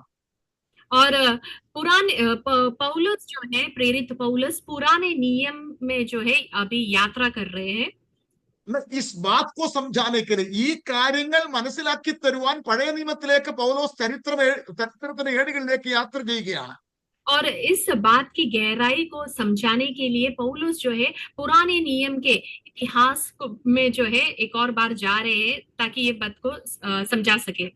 ദൈവത്തെ ആത്മാവിനെ ആരാധിക്കുന്നത് എവിടെ കൊണ്ടാണ്, ഏത് ചരിത്രം കൊണ്ടാണ് ആരംഭിക്കുന്നതാണ് പൗലോസ് പറയുന്നത്. और पवित्र आत्मा का बपतिस्मा कहाँ से, ये इतिहास कहाँ से शुरू होता है करके वो बता रहे. ദൈവത്തെ ആത്മാവിനെ ആരാധിക്കുന്നത് എവിടെ കൊണ്ടാണ് തുടങ്ങുന്നത് പൗലോസ് പറയുകയാണ്. और परमेश्वर को आत्मा में आराधना करना किधर से शुरू होता है करके എവിടെ നിന്നാണ് ആത്മീയ ആരാധന തുടങ്ങിയത് എന്ന ചരിത്രം പൗലോസ് പുറകോട്ട് പോവുകയാണ്. आत्मिक आराधना कहाँ से शुरू हो गया करके बताने के लिए पौलुस पीछे की ओर देख रहे, इतिहास को देख. സഹോദരന്മാരെ, അതാണ് 1-ാം വാക്യത്തിൽ പറയുന്നത്. സഹോദരന്മാരെ, നമ്മുടെ പിതാക്കന്മാർ സ്നേഹത്തിന് കീഴിലായിരുന്നു. और वहां पे लिखा गया है कि पहला 10वां अध्याय का पहला वचन, हे भाइयों, हमारे बाप दादाओं ने बादल के नीचे समुद्र में जो है बपतिस्मा लिया. എല്ലാവരും സമുദ്രത്തിലൂടെ കടന്ന് എല്ലാവരും മേഘത്തിലും സമുദ്രത്തിലും സ്നാനമേറ്റു മോശയോട് ചേർന്നു. वहां पे लिखा है कि सब समुद्र के नीचे से पार हो गए, सब ने बादल और समुद्र में मूसा का बपतिस्मा लिया. എന്തിനാണ് പൗലോസ് ഈ ചരിത്രം ഇവിടെ രേഖപ്പെടുത്തിയിരിക്കുന്നത്? और ये इतिहास को पौलुस क्यों यहाँ पर लिखते हैं? പഴയ നിയമത്തിൽ മോശയോട് ചേരാത്ത ആരും ഇസ്രായേൽ സംഗതിയിൽ അല്ലെങ്കിൽ ഇസ്രായേലിന്റെ നാഗരികത അല്ലെങ്കിൽ ഇസ്രായേലിന്റെ പൗരത്വം ഉള്ളവരായിരുന്നില്ല. ഒന്നുകൂടെ പറയണേ പാസ്റ്റർ. പഴയ നിയമത്തിൽ മോശയോട് ചേരാത്ത ആരും തന്നെ ഇസ്രായേൽ പൗരത്വം ഉള്ളവരായിരുന്നില്ല.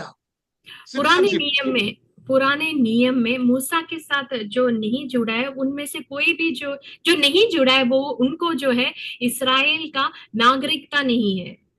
അതിനെ അവര് ചെയ്ത ചരിത്രമാണ് മേഘത്തിലും അതുപോലെ തന്നെ സമുദ്രത്തിലും സ്നാനമേറ്റു എന്ന് രേഖപ്പെടുത്തിയിരിക്കുന്നത്. इसलिए वहां पर लिखा है कि वे सब जो है बादल में और समुद्र में बपतिस्मा लिया. അവര് സമുദ്രത്തിലും മേഘത്തിലും സ്നാനമേറ്റ് മോശയോട് ചേർന്നു. They joined with Moses by these two incidents എന്നാണ് രേഖപ്പെടുത്തിയിരിക്കുന്നത്. वहां पे लिखा है आत्मा ने उन्हें बादल में और समुद्र में बपतिस्मा दिलाकर मूसा के साथ जो है जोड़ दिया. ഇതുപോലെ പുതിയ നിയമത്തിലെ സഭയും യേശുക്രിസ്തുവിനോട് ചേരുവാനാണ് സ്നാനപ്പെട്ടിരിക്കുന്നത്. उसी प्रकार नए नियम की कलीसिया में हम सब जो है यीशु मसीह के साथ जुड़ने के लिए बपतिस्मा लेते हैं. ആ ശാരീരിക അല്ലെങ്കിൽ എക്സ്റ്റേണൽ ബാപ്റ്റിസം കൊണ്ട് ഒരാള് പുതിയ നിയമസഭയിലെ അംഗമായി മാറുന്നില്ല. केवल बाहरी तौर से बपतिस्मा यानी शारीरिक या फिर एक्सटर्नल बपतिस्मा के कारण यीशु मसीह के साथ हम जुड़े नहीं जाते. 1 കൊരിന്ത്യലേഖനം 12-ാം അധ്യായത്തിന് 13 പൗലോസ് അതാണ് പറയുന്നത്, ആത്മാവിൽ സ്നാനമേറ്റവർ മാത്രമേ സഭയിലെ അംഗങ്ങളായി തീരത്തുള്ളൂ. इसलिए प्रेरित पौलुस 12 अध्याय 1 कुरिन्थी 12 का 13 अध्याय में लिखा है कि आत्मा में बपतिस्मा लेने वाले लोग ही कलीसिया का जो है कलीसिया के साथ जुड़े जाते हैं. ഇതുകൊണ്ടാണ് അപ്പോസ്തല പ്രവൃത്തി 2-ാം അധ്യായത്തിൽ സഭ ആരംഭിച്ച പരിശുദ്ധാത്മ സ്നാനത്തിലാണ്. और इसीलिए हम देखते प्रेरितों का काम 2 अध्याय में कलीसिया का आरंभ जो है आत्मा का बपतिस्मा के द्वारा हुआ. പരിശുദ്ധാത്മാവിന്റെ ആരോഹണത്തിൽ, പരിശുദ്ധാത്മാവിന്റെ ശക്തിയോടെയുള്ള ആരോഹണത്തിലാണ് ദൈവസഭ ഭൂമിയിൽ ആരംഭിക്കുന്നത്. हम देखते हैं कि पवित्र आत्मा का सामर्थ्य उसके आगमन के द्वारा कलीसिया पृथ्वी पर स्थापित हुआ. അപ്പോസ്തലപ്രവൃത്തി 2-ാം അധ്യായത്തിന്റെ 1 മുതൽ വാക്യങ്ങൾ വായിക്കുന്ന ഇങ്ങനെ, പെന്തക്കോസ്ത് നാൾ വന്നപ്പോൾ എല്ലാവരും ഒരു സ്ഥലത്ത് കൂടിയിരിക്കുന്നു, പെട്ടെന്ന് കൊടിയ കാറ്റടിക്കുന്ന പോലെ ആകാശത്തൊരു മുഴക്കമുണ്ടായി.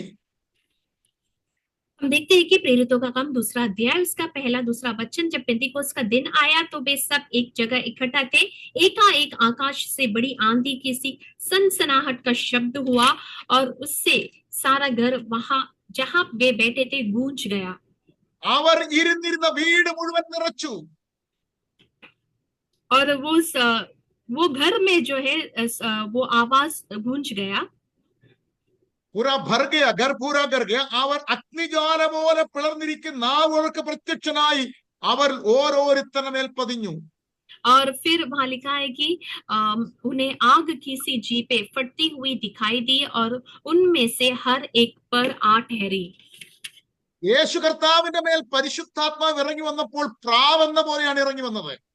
और यीशु प्रभु पर पवित्र आत्मा जब उतर के आया, वो एक कबूतर या डोव के सिंबल में जो है उतर आया. എന്നാൽ പെന്തക്കോസ്ത് നാളിൽ 120 മേൽ പരിശുദ്ധാത്മാവ് ഇറങ്ങി വന്നപ്പോൾ അഗ്നി പോലെ പിളർന്നിരിക്കുന്ന നാവുകളാണ് ഇറങ്ങി വന്നത്. लेकिन हम देखते हैं प्रेरितों का काम 2 अध्याय में पेंतिकोस्त के दिन जब पवित्र आत्मा उतरा तो आग की सी जीप, फटती हुई जीप के रूप में वो उतर आया. ഈ അല്ല, പക്ഷെ തീ പോലെ ഒരു പ്രത്യേക വസ്തുവാണ് ഓരോരുത്തരുടെ മേൽ പതിഞ്ഞു എന്ന് കൊടുത്തിരിക്കുന്നത്. मतलब आग नहीं, आग की सी कुछ वस्तु जो है हर एक के ऊपर आ ठहरी. പതിഞ്ഞു എന്ന വാക്കാണ് അവിടെ ഉപയോഗിച്ചിരിക്കുന്ന വാക്ക്. वहां पर लिखा है कि आ ठहरी.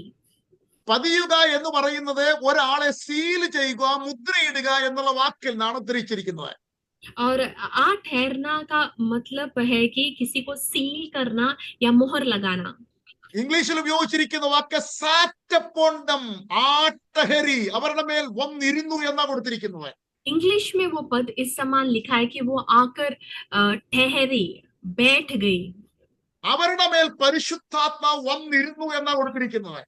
वो आकर ठहरी या बैठ गई करके लिखा है. ഇതേ കാര്യം തന്നെയാണ് പൗലോസ് 10-ാം അധ്യായം 1 കൊരിന്ത്യലേഖനം 10-ാം അധ്യായത്തിൽ നമ്മെ അനുസ്മരിപ്പിക്കുന്നത്. और यही बात को पौलुस जो है 1 कुरिन्थी 10वां अध्याय में बताया है. പരിശുദ്ധാത്മാവിന്റെ സ്നാനം അത്യന്താപേക്ഷിതമായ ഒരു ഘടകമാണ് ദൈവസഭയ്ക്ക്. और पवित्र आत्मा का बपतिस्मा कलीसिया के लिए बहुत जरूरी है करके बता रहे हैं. പരിശുദ്ധാത്മ സ്നാനം കൂടാതെ ആരും ദൈവസഭയിലെ അംഗമായി തീരുന്നില്ല. पवित्र आत्मा की बपतिस्मा के बिना कोई भी कलीसिया का एक अंग नहीं होता है, मेंबर नहीं होता है करके बताया. റോമാലേഖനം 8-ാം അധ്യായത്തിലും ഈ കാര്യത്തെയാണ് പൗലോസ് അനുസ്മരിപ്പിക്കുന്നത്. रोमियो का पुस्तक 8वां अध्याय में भी ये विषय के बारे में बताया है. പൗലോസ് ഈ കാര്യം പറയുന്ന ഇങ്ങനെയാണ്. റോമാലേഖനം 8-ാം അധ്യായത്തിൽ പറയുന്ന ഇങ്ങനെയാണ്: ആത്മാവെന്ന ആദ്യദാനം ലഭിച്ച നാമും നമ്മുടെ ശരീരത്തിന്റെ വീണ്ടെടുപ്പായ പുത്രത്തിനായി കാത്തുകൊണ്ട് ഞരങ്ങുന്നു എന്നാണ് കൊടുത്തിരിക്കുന്നത്. आत्मा की पहला फल मिला हुआ हम सब और हमारे शरीर की छुटकारे के लिए बाढ़ जोहते हैं. ആത്മാവെന്ന ആദ്യദാനം ലഭിച്ച നാമും നമ്മുടെ ശരീരത്തിന്റെ വീണ്ടെടുപ്പായ പുത്രത്തിനായി കാത്തുകൊണ്ട് ഉള്ളിൽ ഞരങ്ങുന്നു. आत्मा का दान पाया हुआ आत्मा, ये पहला दान पाया हुआ हम, उसका छुटकारे के लिए जो है भीतरी रो रहे करके रोमियो का पत्री में लिखा है. താഴോട്ട് പൗലോസ് പറയുന്നത് ഇങ്ങനെയാണ്: ദൈവത്തിന്റെ ആത്മാവ് യേശുക്രിസ്തുവിനെ ഉയർപ്പിച്ചവന്റെ ആത്മാവ് നിങ്ങളുടെ ശരീരങ്ങളെ ഉയർപ്പിക്കുമെന്നാണ് കൊടുത്തിരിക്കുന്നത്. यीशु मसीह को जिलाया हुआ वही आत्मा आपके हमारे शरीर को भी जिलाएगा करके प्रेरित पौलुस बता रहे हैं. എന്ന് പറഞ്ഞാൽ പുതിയ നിയമസഭയ്ക്ക് പരിശുദ്ധാത്മാവിന്റെ സാന്നിധ്യം, പരിശുദ്ധാത്മാവിന്റെ നിറവ്, പരിശുദ്ധാത്മാവിന്റെ സ്നാനം അത്യന്താപേക്ഷിതവും ഒഴിച്ചുകൂടാൻ പാടില്ലാത്തതുമായ ഒരു കാര്യമാണ്. इसका मतलब ये है कि नए नियम में पवित्र आत्मा की उपस्थिति, पवित्र आत्मा में भरना, पवित्र आत्मा का बपतिस्मा ये अनिवार्य है. ഇത് തന്നെയാണ് യോഹന്നാന്റെ സുവിശേഷത്തിൽ 7-ാം അധ്യായത്തിന് 37-ൽ പൗലോസ് ഇന്ന് രാവിലെ നിങ്ങൾ പറഞ്ഞു ആ വാക്യം ഇങ്ങനെയാണ് നിസ്മരിപ്പിക്കുന്നത്. और यही बात जो है यूहन्ना का सुसमाचार 7वां अध्याय उसका 37 आज सुबह हमने जो देखा उस वचन में भी बताया है. ഉത്സവത്തിന്റെ മഹാദിനമായ ഒടുക്കത്താൾ യേശു നിന്നുകൊണ്ട് വിശ്വസിക്കുന്നവന്റെ ഉള്ളിൽ നിന്ന് തിരുവെഴുത്ത് പറയുന്ന പോലെ ജീവജലത്തിന് നദികൾ ഒഴുകുമെന്നാ പറയുന്നത്. और वहां पे यीशु मसीह कहते हैं पर्व के अंतिम दिन जो मुख्य दिन है, यीशु खड़ा होकर पुकार कर कहा कि जो मुझ पर विश्वास करता है उसके जैसे पवित्र शास्त्र में आया है उसके हृदय में से जीवन जल की नदियां बह निकलेगी.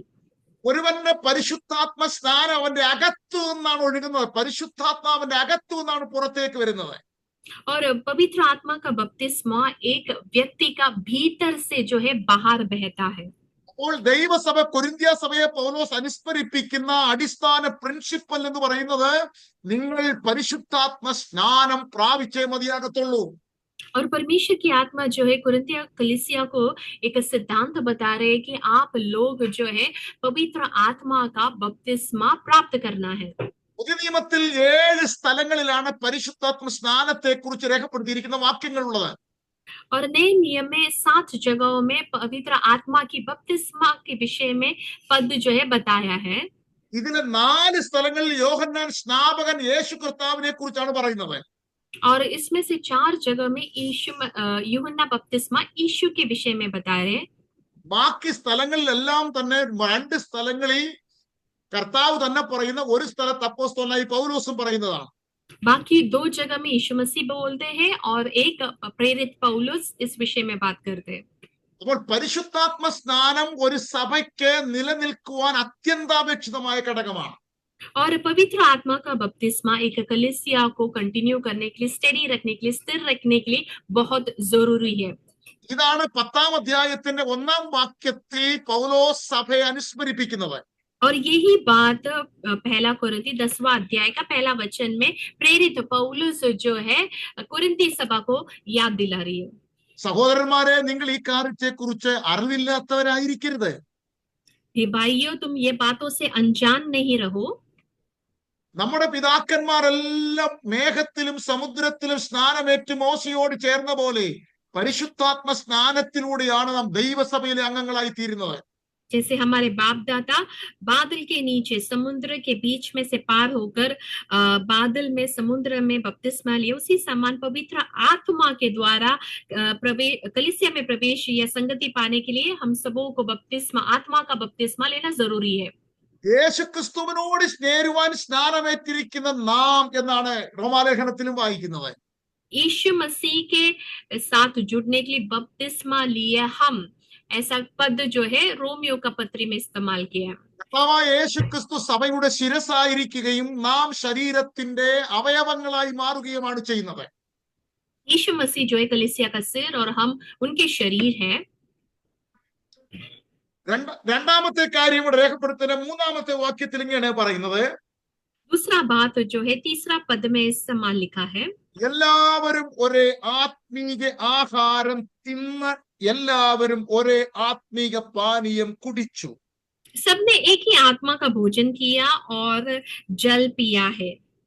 എല്ലാവരും ആത്മീക ആഹാരം, വാട്ട് ഈസ് സ്പിരിച്വൽ ഫുഡ്, അവർ ഭക്ഷിച്ചു. और अगर आप पूछे तो क्या है ये आत्मिक भोजन जो उन्होंने खाया? ഈ ആത്മീക ആഹാരം എന്തായിരുന്നു എന്നവിടെ പൗലോസ് രേഖപ്പെടുത്തിയിട്ടില്ല, ഇൻഡയറക്റ്റ് ആയിട്ട് അവിടെ പറയുകയാണ്. वहां पर प्रेरित पौलुस ने आत्मिक भोजन क्या है करके डायरेक्टली नहीं इनडायरेक्टली बताया है. 40 വർഷം ദൈവം അവരെ മന്ന കൊണ്ട് പോഷിപ്പിച്ചു. 40 वर्ष तक परमेश्वर ने उनको मन्ना का जो आत्मिक भोजन दिया. മന്ന എന്ന പദത്തിന്റെ അർത്ഥം അവർക്ക് അന്നുവരെയും ഇന്നുവരെയും ആർക്കും അതിനറിയാൻ വയ്യാതെ രഹസ്യമായിരിക്കുന്ന ഒരു മർമ്മമാണ്. मन्ना इस बात का अर्थ जो है अर्थ क्या है करके उनको पता नहीं था. ഇന്നുവരെയും മന്ന എന്ന വാക്ക് ഒരു അറാമൈക്ക് ശബ്ദത്തിൽ മൻഹു എന്ന ശബ്ദത്തിൽ വന്ന അതിന്റെ അർത്ഥം വാട്ട് ഈസ് ദിസ്, ഇതെന്താകുന്നു എന്നാണ്. और अरामिक शब्द मनहो से आया है मन्ना, जिसका मतलब है ये क्या है. ഇസ്രായേൽ ജനം സ്വർഗത്തിൽ നിറഞ്ഞ ഈ ഭക്ഷണത്തെ കണ്ടിട്ട് അവർ പരസ്പരം പറയാൻ തുടങ്ങി വാട്ട് ഈസ് ദിസ്. അങ്ങനെയാണ് മന്ന എന്ന വാക്ക് വന്നത്. മന്ന എന്ന ഒരു വസ്തുവിന്റെ പേരല്ല, വാട്ട് ഈസ് ദിസ് എന്നുള്ളതിന്റെ മലയാളം അർത്ഥം അല്ലെങ്കിൽ ഇംഗ്ലീഷ് ശബ്ദമാണ് മന്ന എന്ന് പറയുന്നത്. और इसराइल लोग जो है स्वर्ग से गिरा हुआ ये चीज जो है देख कर एक दूसरे को पूछते कि ये क्या है. वही है मन्ना इंग्लिश में या मलयालम में. मतलब वो एक चीज का नाम नहीं है. लोग आपस में पूछ रहे कि ये क्या है.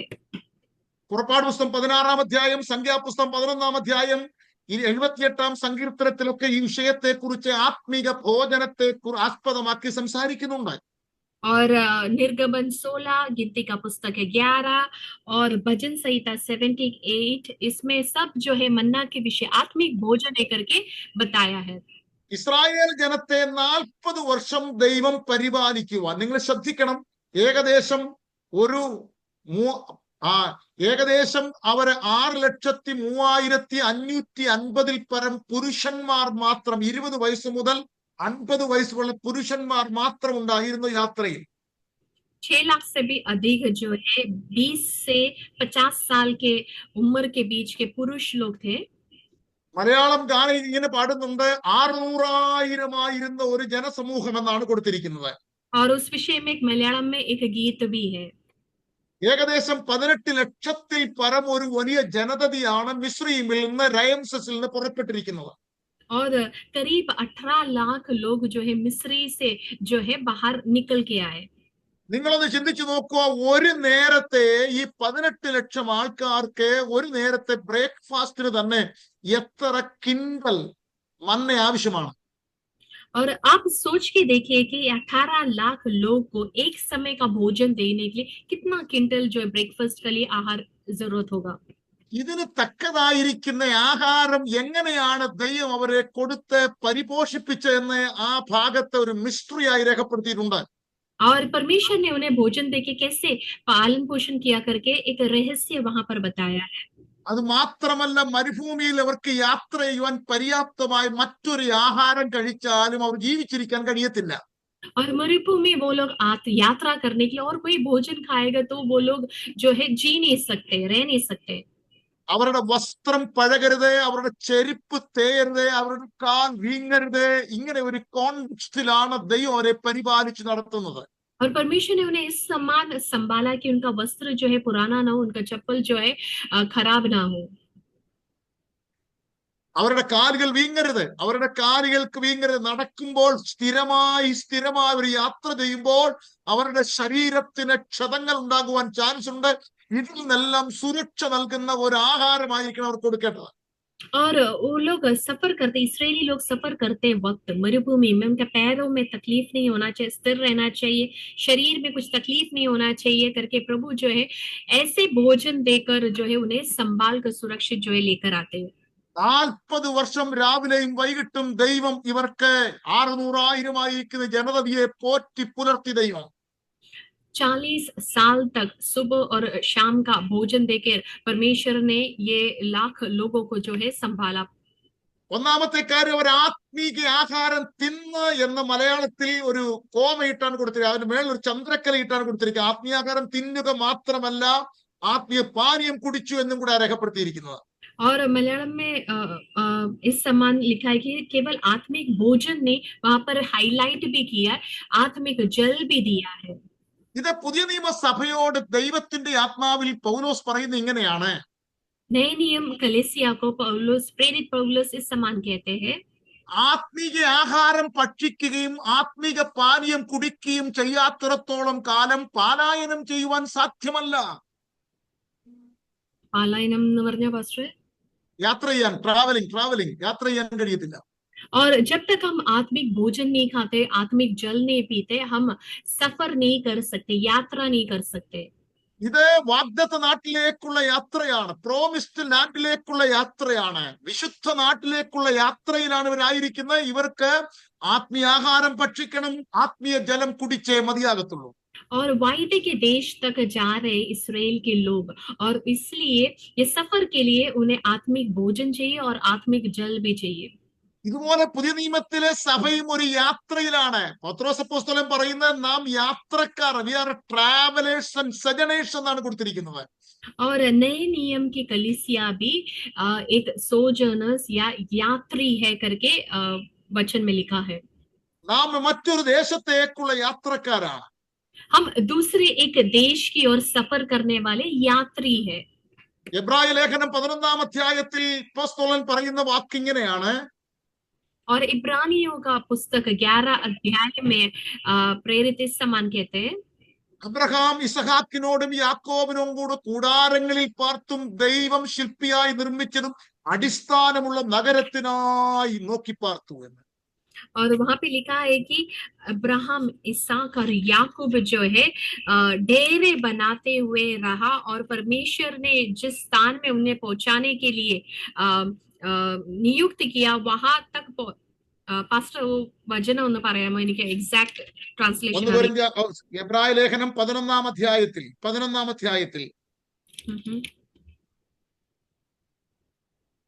അബ്രഹാം ദൈവം വിളിച്ചാറെ എങ്ങോട്ടെന്ന് യാത്ര ചെയ്യാൻ അറിയാതെ അവൻ യാത്ര തിരിച്ചേറെ വിശ്വാസത്താൽ ഇസ്ഹാക്കിനോടും യാക്കോബിനോടും കൂടാരം. വേഴ്സ് 9, 9-ാമത്തെ വാക്യം. വിശ്വാസത്താൽ അവൻ വാഗ്ദത്ത ദേശത്ത് ഒരു അന്യദേശത്തെന്ന പോലെ ചെന്ന് വാഗ്ദത്തത്തിന് കൂട്ടവകാശികളായ ഇസഹാക്കിനോടും യാക്കോബിനോടും കൂടെ കൂടാരങ്ങളിൽ പാർത്തുകൊണ്ട് ദൈവം ശില്പിയായി നിർമ്മിച്ചതും അടിസ്ഥാനമുള്ള നഗരത്തിനായി കാത്തിരുന്നു. इब्रानियों का पुस्तक 11 अध्याय उसका 9 पद, विश्वास ही से उसने प्रतिज्ञा किए हुए देश में, पराये देश में परदेसी के समान रहकर इसहाक और याकूब समेत जो उसके साथ उसी प्रतिज्ञा के वारिस थे तंबुओं में वास किया। അബ്രഹാം ഇസഹാക്കിനോട് യാക്കോബിനോടും കൂടെ കൂടാരങ്ങളിൽ പാർത്തുകൊണ്ട് ദൈവം നിർമ്മിച്ച ഒരു നഗരത്തെ നോക്കി പാർത്തിരിക്കുകയായിരുന്നു. अब्राहम, इसहाक, याकूब समेत तंबुओं में वास करते वक्त परमेश्वर ने उनके लिए ठहराया हुआ उस देश, प्रतिज्ञा के देश के लिए वे लोग यात्रा कर रहे थे. 13-ാമത്തെ വാക്യത്തിൽ പൗലോസ് പറയുന്നത് ഇങ്ങനെയാണ്: ഇവരെല്ലാവരും വാഗ്ദത്ത നിവർത്തി പ്രാപിക്കുക ദൂരത്തുന്നത് കണ്ട് അഭിവന്ദിച്ചും ഭൂമിയിൽ തങ്ങൾ അന്യരും പരദേശികളെന്ന് പറഞ്ഞുകൊണ്ട് വിശ്വാസത്താൽ മരിച്ചു. और 13 पद में ऐसा लिखा है कि अब्राहम, इसहाक, याकूब जो है सब विश्वास ही की दशा में मरे. उन्होंने प्रतिज्ञा की हुई वस्तुएं नहीं पाया, पर उन्हें दूर से देखकर आनंदित हुए और मान लिया कि हम पृथ्वी पर परदेशी और बाहरी है. പഴയ നിയമത്തിലെ സകല വിശുദ്ധന്മാരും അവർ യാത്ര ചെയ്തുകൊണ്ട് ഒരു ദേശം അവർ പ്രതീക്ഷയോടിരുന്നു എന്നാണ് പറയുന്നത്. पुराने नियम के भक्त लोग जो है यात्रा करते वक्त उनके लिए प्रतिज्ञा का एक देश ठहराया है करके विश्वास करते हुए सफर किए. അവർക്ക് യാത്രയിൽ അത്യന്താപേക്ഷിതമായിരുന്ന ആത്മീയ ആഹാരവും ആത്മീയ പാനീയവും ആവശ്യമായിരുന്നു. और उनके सफर के लिए आत्मिक भोजन और आत्मिक जल की जरूरत थी. ഇതുപോലെ പുതിയ നിയമസഭയ്ക്കും ആത്മീക ആഹാരവും ആത്മീക പാനീയവും അത്യന്താപേക്ഷിതമാണ്, ഒഴിച്ചുകൂടാൻ കഴിയാത്തതാണ്. और उसी समान नए नियम के कलीसिया के लिए भी आत्मिक भोजन और आत्मिक जल अनिवार्य है, ये अवॉइड नहीं कर सकते। ഈ കാര്യത്തെ കുറിച്ചാണ് പൗലോസ് പറയുന്നത്, നിങ്ങൾ ഈ കാര്യത്തെ കുറിച്ച് അറിവില്ലാത്തവരായിരിക്കരുത് എന്ന് പൗലോസ് പറയുന്നത്. और इसी विषय में पौलुस हमसे कह रहे हैं कि तुम अनजान नहीं रहना। രണ്ടാമത്തെ പോയിന്റ് ആയിട്ട് പറയാം, നിങ്ങൾ ആത്മീയ ആഹാരം ഭക്ഷിക്കണം, നിങ്ങൾ ആത്മീയ ജലം കുടിച്ചേ പറ്റുകയുള്ളൂ നിങ്ങളുടെ യാത്രയിൽ നിങ്ങൾക്ക് യാത്ര ചെയ്യുവാൻ. और दूसरा पॉइंट, दूसरी बिंदु ये है कि आत्मिक भोजन और आत्मिक जल हम जो है सेवन करना है हमारे इस परदेशी होकर रहने वाले इस सफर में। ഈ ആത്മീക ആഹാരവും ആത്മീക ജലവും നൽകുന്ന സ്ഥലമാണ് ആ പാറ ക്രിസ്തുവായിരുന്നു. और आत्मिक भोजन और आत्मिक जल पाने वाला एक जगह है, वो चट्टान जो यीशु मसीह है। യേശു ക്രിസ്തുവിൽ കൂടെയാണ് ഇത് രണ്ടും നമുക്ക് ലഭ്യമാകുവാൻ കഴിയുന്നത്. यीशु मसीह के द्वारा ही आत्मिक भोजन और आत्मिक जल हमें प्राप्त होता है। പഴയ നിയമത്തിൽ യഹോവയായ ദൈവത്തെ കുറിച്ച് പാറ എന്ന വാക്ക് ആവർത്തന പുസ്തകം 32-ാം അധ്യായത്തിൽ പറയുന്നുണ്ട്. और पुराने नियम में यहोवा के विषय में चट्टान करके जो ये पुस्तक पास्टर ड्यूट्रोनॉमी व्यवस्था विवरण का 32 अध्याय में लिखा गया है, यहोवा चट्टान करके बताया। ഈ പാറ എന്ന് പറയുന്ന ക്രിസ്തുവായിട്ടാണ് പുതിയ നിയമത്തിൽ പഴയ നിയമത്തിൽ വിരൽ ചൂണ്ടുന്നത്. नए नियम में और पुराने नियम में ये चट्टान मसीह है करके बताया है। കർത്താവായ യേശു ക്രിസ്തുവിനെ യുഗങ്ങളുടെ പാറ എന്നാണ് പറയുന്നത്, ഡിസ്പെൻസേഷൻ എന്നാണ് പറയുന്നത്. यीशु मसीह को सनातन चट्टान, रॉक ऑफ डिस्पेंसेशन करके बताया गया है। പുതിയ നിയമസഭയുടെ നിലനിൽപ്പ് ആത്മീയ ആഹാരവും പാനീയവും യേശു ക്രിസ്തുവിലൂടെ അല്ലാതെ മറ്റൊരു സ്ഥലത്തൊന്നും ലഭ്യമല്ല. और नए नियम कलीसिया के लिए आत्मिक भोजन और आत्मिक जल केवल यीशु मसीह के द्वारा ही प्राप्त होता है और कोई जगह से नहीं मिलता। പഴയ നിയമത്തിലെ ഇസ്രായേൽ ജനത്തിന് മന്നയല്ലാതെ മറ്റേത് ആഹാരം കഴിച്ചാലും അവർ മരുഭൂമിയിൽ പട്ടുപോകും ദൈവത്തിനറിയാം. और पुराने नियम के लोगों के लिए मरुभूमि में सफर करते वक्त मन्ना के अलावा कोई भी भोजन खाने से वो नष्ट हो गए करके प्रभु को पता था। ഈ കാര്യത്തെ പുതിയ സഭയോട് യോഹന്നാന്റെ സുവിശേഷം 6-ാം അധ്യായത്തിൽ കർത്താവ് പറയുന്നത് ഇങ്ങനെയാണ്. और इस बात को नए नियम में परमेश्वर यूहन्ना के पुस्तक 6वां अध्याय में इस प्रकार कहते हैं. കർത്താവ് സ്വയമായി പറയുന്ന ഒരു വാക്കാണ്, ഞാൻ സ്വർഗത്തിൽ നിറങ്ങി വന്ന അപ്പമാണ് എന്ന് രേഖപ്പെടുത്തിയിട്ടുണ്ട്. और यूहन्ना 6वां अध्याय में यीशु मसीह अपने विषय में कहते हैं, मैं स्वर्ग से उतरा हुआ रोटी हूँ. എന്നെ തിന്നുകയും എന്റെ രക്തം കുടിക്കാതെ ഇരുന്നാൽ നിങ്ങൾക്കുള്ളിൽ ജീവനില്ല എന്നാണ് യോഹന്നാൻ സുവിശേഷം 6-ാം അധ്യായത്തിൽ പറയുന്നത്. और यदि तुम मुझे नहीं खाओगे नहीं पियोगे तो तुम में जीवन नहीं है करके यीशु मसीह कहते हैं. പുതിയ നിയമസഭയുടെ അടിസ്ഥാനം എന്ന് പറയുന്നത് യേശു ക്രിസ്തുവാകുന്ന വ്യക്തിയിൽ നിന്നുള്ള ഭക്ഷണവും പാനീയവും ഭക്ഷിക്കുകയും കുടിക്കുകയും ചെയ്യുമ്പോഴാണ് സഭയുടെ നിലനിൽപ്പുണ്ടാകുന്നത്. कलीसिया की स्थिरता जो है नए नियम के लिए यीशु मसीह के द्वारा जो है, यीशु मसीह को भोजन करना है, पीना है. ഈ രണ്ട് പ്രധാനപ്പെട്ട കാര്യങ്ങളും പൗലോസ് ഓർമ്മിപ്പിച്ചിട്ട് മൂന്നാമത് ഒരു മുന്നറിയിപ്പായി നൽകുകയാണ്. और ये दो बातों को पौलुस हमें याद दिलाते हुए तीसरी बात चेतावनी करके बता रहे हैं. നമ്മുടെ പിതാക്കന്മാരെല്ലാം സ്നാനപ്പെട്ട് മോശയോട് ചേർന്നു. हमारे बाप दादा जो है बपतिस्मा लेकर मूसा के साथ जुड़ गए. നമ്മളും സ്നാനപ്പെട്ട് ദൈവസഭയിലെ അംഗങ്ങളായി മാറി. और कलीसिया के सहभागी हो गए. നമ്മളും സ്നാനപ്പെട്ട് സഭയിലെ അംഗങ്ങളായി മാറി. हम भी बपतिस्मा लेकर कलीसिया के साथ जुड़ गए. നമ്മളെല്ലാം ആത്മീകമായ ഭക്ഷണങ്ങൾ വചന കേൾവിയാലും പഠനത്താലും ഒക്കെ നമ്മൾ ആത്മീകമായ ഭക്ഷണവും പാനീയവും നമ്മൾ ഗ്രഹിക്കുന്നുണ്ട്, അല്ലെങ്കിൽ സ്വീകരിക്കുന്നുണ്ട്. और हम सब जो है आत्मिक भोजन वचन के सुनने से, अध्ययन करने से जो है सेवन करते हैं. ഇത് മാത്രമല്ല, പാറ സഞ്ചരിച്ചുകൊണ്ടാണ് ഇസ്രായേൽ ജനത്തിന്റെ കൂടെ യാത്ര ചെയ്യുന്നത്. और केवल यही नहीं, चट्टान जो है उनके साथ हर सफर में रहता था, हम देखते हैं। ഇവിടെ രേഖപ്പെടുത്തിയിരിക്കുന്ന ആ അവർ കുടിച്ച പാറ, അവരെ അനുഗമിച്ച പാറ എന്നാണ് കൊടുത്തിരിക്കുന്നത്. और यहाँ पर लिखा है कि वो आत्मिक चट्टान से पीते थे जो उनके साथ चलती थी। ഇസ്രായേൽ ഏത് പ്രതിസന്ധിയുടെ മധ്യത്തിൽ അകപ്പെട്ടാലും അവരുടെ കൂടെ യാത്ര ചെയ്യുന്ന ഒരു പാറ അവർക്കുണ്ടായിരുന്നു. और इसराइल लोग कोई भी प्रतिकूल वातावरण में यदि फंस जाते तो उनके साथ चलने वाला एक चट्टान था। മരുഭൂമിയിലെ ഉഷ്ണക്കാറ്റിൽ അവർ തളർന്നു പോയപ്പോൾ ഈ പാറ ഇവരെ പിന്തുടർന്നു. और मरुभूमि में और गर्म हवा आते वक्त, उन्हें कमजोर करते वक्त भी ये चट्टान उनके संग रहा। മലനാരണ്യത്തിലൂടെ യാത്ര ചെയ്യുമ്പോൾ, ജലമില്ലാതെ യാത്ര ചെയ്യുമ്പോൾ അടിക്കപ്പെട്ട പാറയായി അവർക്ക് വെളിപ്പെട്ടത്. और बिना जल के जब वो रहे, वो चट्टान से जो है उनके लिए पानी बहाया। നിരന്തരമായ യാത്ര മുഖാന്തരം വെള്ളമില്ലാത്ത സ്ഥലത്തൂടെ യാത്ര ചെയ്യുമ്പോൾ ഈ പാറ, അടിക്കപ്പെട്ട പാറയിൽ നിന്ന് വെള്ളം ഒഴുകി വന്നു. हम देखते कि निरंतर सफर करते वक्त जब उनको पानी नहीं मिला, ये चट्टान को मारा और उस मारे हुए चट्टान से जो है उनको पानी पिलाया। പുതിയ നിയമസഭയുടെ ഏത് പ്രതിസന്ധിയുടെ മധ്യത്തിലും സഹായത്തിന്റെ കരം തുറക്കപ്പെട്ട മാർവിടം നമുക്കായിട്ടുണ്ട്.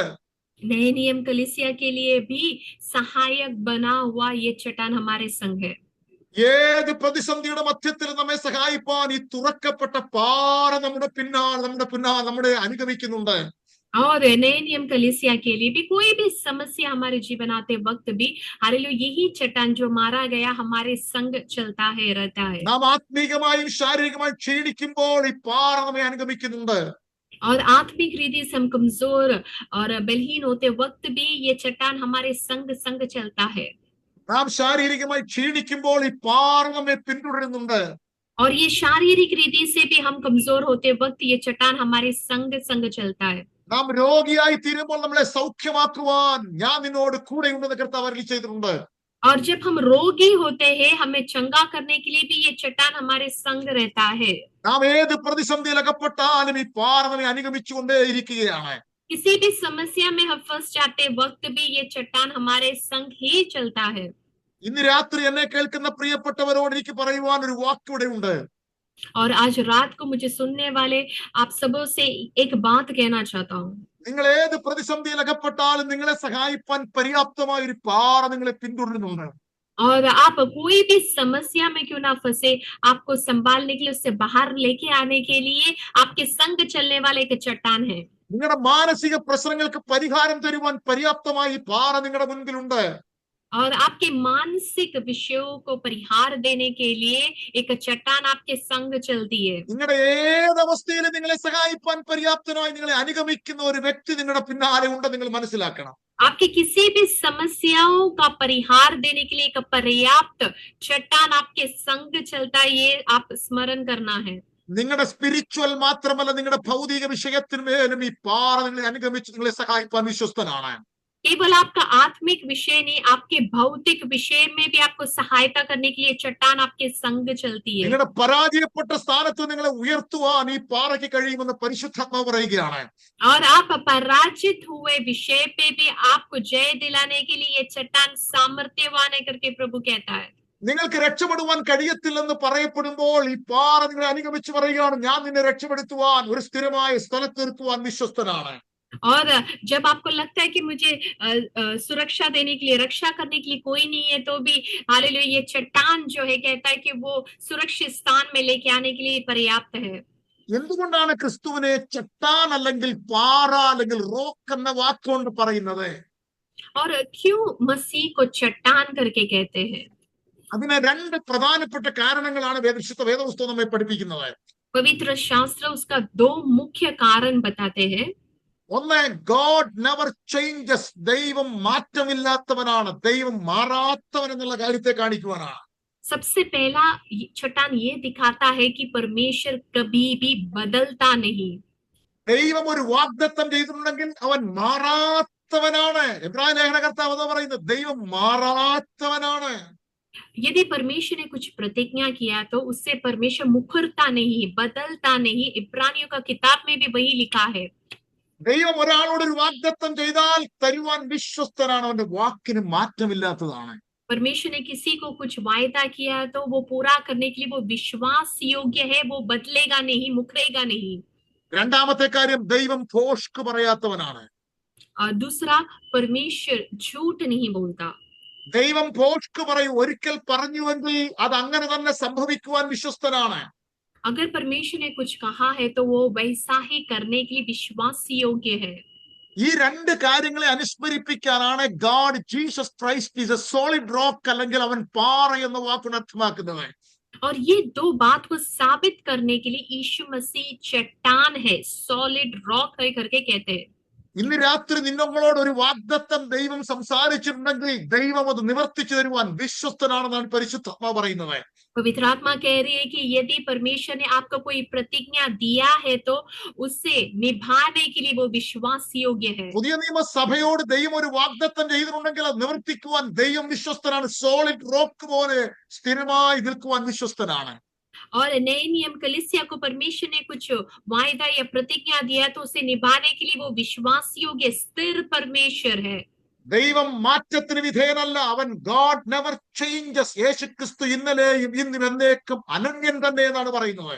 परमेश्वर यीशु मसीह कभी भी बदलता नहीं, वो कल आज और आने वाले दिन वो एक ही है, न बदलने वाला परमेश्वर है। യേശുക്രിസ്തു ഇന്നലെയും ഇന്നും എന്നേക്കും അനന്യൻ തന്നെ എന്നാണ് ഇന്ന് രാത്രി നമ്മോട് സംസാരിക്കുന്നത്. आज रात को भी परमेश्वर हमें यही याद दिला रही है, यीशु मसीह कल आज और आने वाले कल में भी सेम है, वही है, न बदलने वाला परमेश्वर है। എബ്രായ ലേഖനത്തിൽ കർത്താവ് തന്നെ പറയുന്ന ഒരു വാക്ക് ഇങ്ങനെയുണ്ട്, അബ്രഹാമിനോട് ദൈവം വാഗ്ദത്തം ചെയ്തപ്പോൾ തന്നേക്കാൾ വലിയവനില്ലാത്തത് കൊണ്ട് തന്നെ കൊണ്ട് സത്യം ചെയ്യിപ്പിച്ചെന്നാണ് കൊടുത്തിരിക്കുന്നത്. और इब्रानियों की किताब में परमेश्वर ने अब्राहम से के विषय में कहते वक्त ये कहा कि मुझसे बढ़कर कोई है नहीं जिसके नाम में मैं कसम खाऊं, इसलिए मैं अपनी ही कसम खाता हूँ। അതുകൊണ്ട് തന്നെ കൊണ്ട് സത്യം ചെയ്താണ് അബ്രഹാമിനോട് വാഗ്ദത്തം ചെയ്യുന്നത്. अपने आप का कसम खाकर जो है परमेश्वर अब्राहम से बात करता है। അതിനേക്കാൾ എത്രയോ ശ്രേഷ്ഠമേറിയ വാഗ്ദത്തങ്ങളാണ് പുതിയ നിയമസഭയ്ക്ക് ദൈവം നൽകിയിട്ടുള്ളത്. और उससे भी बेहतरीन प्रतिज्ञाएं जो है नए नियम की कलीसिया को परमेश्वर ने दिया है। റോമാലേഖനം 8-ാം അധ്യായത്തിൽ പുത്രനെ പോലും തരുവാൻ ദൈവം കഴിഞ്ഞ സ്നേഹമുണ്ടെങ്കിൽ പിന്നെ എന്തും കൂടെ നമുക്ക് തരാൻ കഴിയാതിരിക്കും ദൈവത്തിന്. और रोमियो का किताब 8वां अध्याय में ऐसे लिखा है कि यदि पिता अपने पुत्र को हमें दे सकता है तो उसके साथ बाकी चीजों को क्यों ना देगा। ദൈവം തന്റെ പുത്രനെ നമുക്ക് വേണ്ടി തരുവാൻ ദൈവം തന്നെ സ്നേഹം പ്രകടമാക്കിയെങ്കിൽ ദൈവം നാം ചോദിക്കുന്നൊക്കെ തരുവാൻ ദൈവം വിശ്വസ്തനല്ലയോ? और परमेश्वर अपने पुत्र को हमें देने के लिए हमसे इतनी मोहब्बत या प्रेम किया तो पुत्र के साथ बाकी चीजें क्यों ना देगा, वो विश्वास योग्य देने के लिए। അത് മാത്രമല്ല, പുതിയ നിയമസഭയുടെ കൂടെ സന്തതി സഹചാരിയായി സഞ്ചരിക്കുന്നവനാണ് ഈ പാറയാകുന്ന ക്രിസ്തു. केवल वही नहीं, नए नियम कलीसिया के संग चलने वाला है ये चट्टान यीशु मसीह। പക്ഷെ ഈ കാര്യങ്ങൾ മനസ്സിൽ ഓർമ്മയുള്ളപ്പോൾ തന്നെയും മറ്റൊരു കാര്യം കൂടെ നെഗറ്റീവായി പൗലോസ് പറഞ്ഞ് അവസാനിപ്പിക്കുകയാണ്. और ये बातें हमें बताते वक्त एक नेगेटिव करके एक और बात पौलुस यहाँ पर स्मरण दिलाते हैं। എങ്കിലും അവരിൽ മിക്ക പേരിലും ദൈവം പ്രസാദിച്ചില്ല. तो भी उनमें से कई लोगों से बहुतों से परमेश्वर जो है प्रसन्न नहीं हुआ। രണ്ട് കാര്യങ്ങളാണ് ഈ 5-ാം വാക്യത്തിൽ പറയുന്നത്. 5वां पद में दो बातें बताई गई है। ഒന്ന്, എങ്കിലും അവരിൽ മിക്ക പേരിലും നെവർത്തിലസ് എന്നുള്ള വാക്കാണ് ഉപയോഗിച്ചിരിക്കുന്നത്. മിക്ക പേരിലും ദൈവം പ്രസാദിച്ചില്ല. वहां पर पद शुरू होता है परंतु परमेश्वर उनमें से बहुतों से प्रसन्न नहीं हुआ। രണ്ടാമത്തെ കാര്യം, അവരെ മരുഭൂമിയിൽ അവരെ തള്ളിക്കളഞ്ഞു എന്ന് നിങ്ങൾ അറിയാതിരിക്കരുത്. और दूसरी बात की वे जंगल में ढेर हो गए करके तुम स्मरण करना। ഇതൊരു വാണിംഗ് ആയിട്ടാണ് പരിശുദ്ധാത്മ നമ്മുടെ മുമ്പിൽ അവതരിപ്പിച്ചിരിക്കുന്നത്. और ये जो एक चेतावनी के तौर पे पवित्र आत्मा हमें याद दिला रहे हैं। അതിന്റെ കാരണങ്ങൾ 7-8 കാരണങ്ങൾ താഴോട്ട് പറയുന്നത് നമുക്ക് സമയമില്ലാത്തതിനാൽ ഞാൻ അവിടത്തേക്ക് പോകുന്നില്ല. और उसका वजह जो है 7-8 वजह जो नीचे के पदों में जो है वाक्यों में स्पष्ट किया है, बताया है। 7-ാം വാക്യത്തിൽ ജനം തിന്നുവാനും കുടിപ്പാനും ഇരുന്നു കഴിപ്പാൻ എഴുന്നേറ്റു എന്നാ കൊടുത്തിരിക്കുന്നത്. 7वां पद में लिखा है कि लोग खाने पीने बैठे और खेलने कूदने को उठे। ഒരൊറ്റ ദിവസത്തിൽ തന്നെ 23,000 പേരാണ് പട്ടുപോയെന്നാണ് രേഖപ്പെടുത്തിയിരിക്കുന്നത്. और केवल एक दिन में 23,000 लोग मर गए करके लिखा है। ഇത് നമ്മുടെ മുമ്പിൽ ഒരു വാണിംഗ് ആയിട്ടാണ് രേഖപ്പെടുത്തിയിരിക്കുന്നത്. और ये हमें चेतावनी के तौर में परमेश्वर बता रहे हैं। നാം സ്നാനമേറ്റു എന്ന് പറയുന്നത് കൊണ്ടോ हम बपतिस्मा लिया करके നാം ആത്മീയ ആഹാരവും പാനീയവും കുടിക്കുന്നു എന്ന് പറയുന്നത് കൊണ്ടോ और हमने आत्मिक भोजन और आत्मिक जल पिया करके ऐसे कहने से, അങ്ങനെ പറയുന്നത് കൊണ്ടോ ऐसे कहने से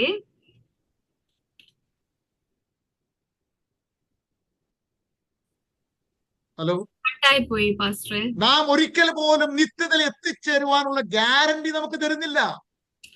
हम आत्मिक भोजन खाने से, आत्मिक जल पीने से अनंत काल की जीवन में प्रवेश होगा करके कोई भी गारंटी नहीं है। വാഗ്ദത്ത നാട്ടിൽ എത്തിച്ചേരുവാൻ ഇതൊന്നും ഗ്യാരണ്ടി അല്ലെന്നാ കൊടുത്തിരിക്കുന്നത്. वहां पे लिखा है कि ये सारी बातें जो वायदे के देश में प्रवेश करने का गारंटी नहीं है। താഴെ പറയുന്ന കാര്യങ്ങൾ പോലെ നാം ചെയ്യാതിരുന്നെങ്കിൽ മാത്രമേ നിത്യതയിൽ എത്തിച്ചേരുവാൻ കഴിയത്തുള്ളൂ. और नीचे गए दिए पदों में जो भी बातें लिखा है वो वैसा नहीं करने से ही हम अनंत काल की जीवन में जो है प्रवेश करेंगे। നാം ദൈവത്തെ പരീക്ഷിക്കരുത്, നാം ദൈവത്തോട് പിറുപിറുക്കരുത്, ഇങ്ങനെയുള്ള കാര്യങ്ങൾ താഴോട്ട് രേഖപ്പെടുത്തിയിട്ടുണ്ട്. हम परमेश्वर को जो है परीक्षा नहीं करना है, कुड़कुड़ाना नहीं है करके ऐसे विषय वहां पर दिया है। ഇതൊരു ദൃഷ്ടാന്തമായിട്ടാണ് നമുക്ക് രേഖപ്പെടുത്തിയിരിക്കുന്നത്. और ये दृष्टांत करके परमेश्वर हमें बता रहे हैं। 11-ാമത്തെ വാക്യത്തിൽ ഇങ്ങനെയാണ് രേഖപ്പെടുത്തിയിരിക്കുന്നത്. 11 पद में लिखा है, ഇത് ദൃഷ്ടാന്തമായി അവർക്ക് സംഭവിച്ചു, ലോകാവസാനം വന്നെത്തിയിരിക്കും, നമുക്ക് ബുദ്ധിയുപദേശത്തിനായി എഴുതിയിരിക്കുന്നു. और 11 पद इस समान कहता है, परंतु ये सब बातें उन पर पड़ी दृष्टांत की रीति पर थी कि वे हमारी चेतावनी के लिए जो जगत के अंतिम समय में रहते हैं लिखी गई है। നാം ലോകാവസാനത്തിൽ എത്തപ്പെട്ടിരിക്കുമ്പോൾ ഇത് നമുക്കൊരു ബുദ്ധിയുപദേശം തരികയാണ്. ഇറ്റ്സ് എ ചേതാവനിയായിട്ട് രേഖപ്പെടുത്തിയിരിക്കുകയാണ്. और क्योंकि हम अंतिम जगत के अंतिम समय में रहते हैं, ये हमें चेतावनी के तौर में बताया गया है। നാം കർത്താവിനെ പരീക്ഷിക്കരുത്. हम परमेश्वर को न परखे। അവരിൽ ചില പിറുവിറുപ്പുകാരായിപ്പോയി നശിച്ചതുപോലെ നാം പിറുവിറുപ്പുകാരാകരുത്. हम कुड़कुड़ाओ नहीं ताकि हम नष्ट हो जाए। 10 പ്രാവശ്യം ഇസ്രായേൽ ജനം പിറുപിറുത്തതിന്റെ ഫലമായി അവർ പുറകോട്ട് യാത്ര ചെയ്യുന്ന കൊടുത്തിരിക്കുന്നത്. और वचन कहता है कि 10 बार जो है इस्राएली लोग परमेश्वर के सम्मुख कुड़कुड़ाकर लौट जाने के लिए देखे। പുറപ്പാട് പുസ്തകത്തിൽ 10 പിറുപിറുപ്പുകളെ കുറിച്ച് രേഖപ്പെടുത്തിയിട്ടുണ്ട്. निर्गमन की किताब में 10 कुड़कुड़ाने के विषय में जताया है। ഒരാളുടെ ആത്മീക പതനത്തിന്റെ നിരാശയുടെ ആദ്യത്തെ സ്റ്റെപ്പാണ് പിറുപിറുപ്പ് എന്ന് പറയുന്നത്. एक व्यक्ति का आत्मिक गिरने का सबसे पहला स्टेप है, निराशा जो लेके आने का पहला स्टेप है कुड़कुड़ाना। സ്പിരിച്വൽ ബാക്ക്സ്ലൈഡിന്റെ ഫസ്റ്റ് സ്റ്റെപ്പ് എന്ന് പറയുന്നതാണ് ഹൃദയത്തിന്റെ അകത്ത് നിന്ന് അസംതൃപ്തി ഉണ്ടാകുക എന്ന് പറയുന്നത്. और स्पिरिचुअल बैकस्लाइड, पीछे हटने, आत्मिक रीति से पीछे हटने का सबसे पहला कदम है कि कुड़कुड़ा, हृदय में जो है संतृप्ति न होना और कुड़कुड़ाना। ഹൃദയത്തിൽ വിശ്വാസ ത്യാഗമുള്ളവനെല്ലാം തന്നെ നടുപ്പിലൊക്കെ മടുപ്പ് തോന്നുന്നതാണ് സദൃശവാക്യത്തിൽ വായിക്കുന്നത്.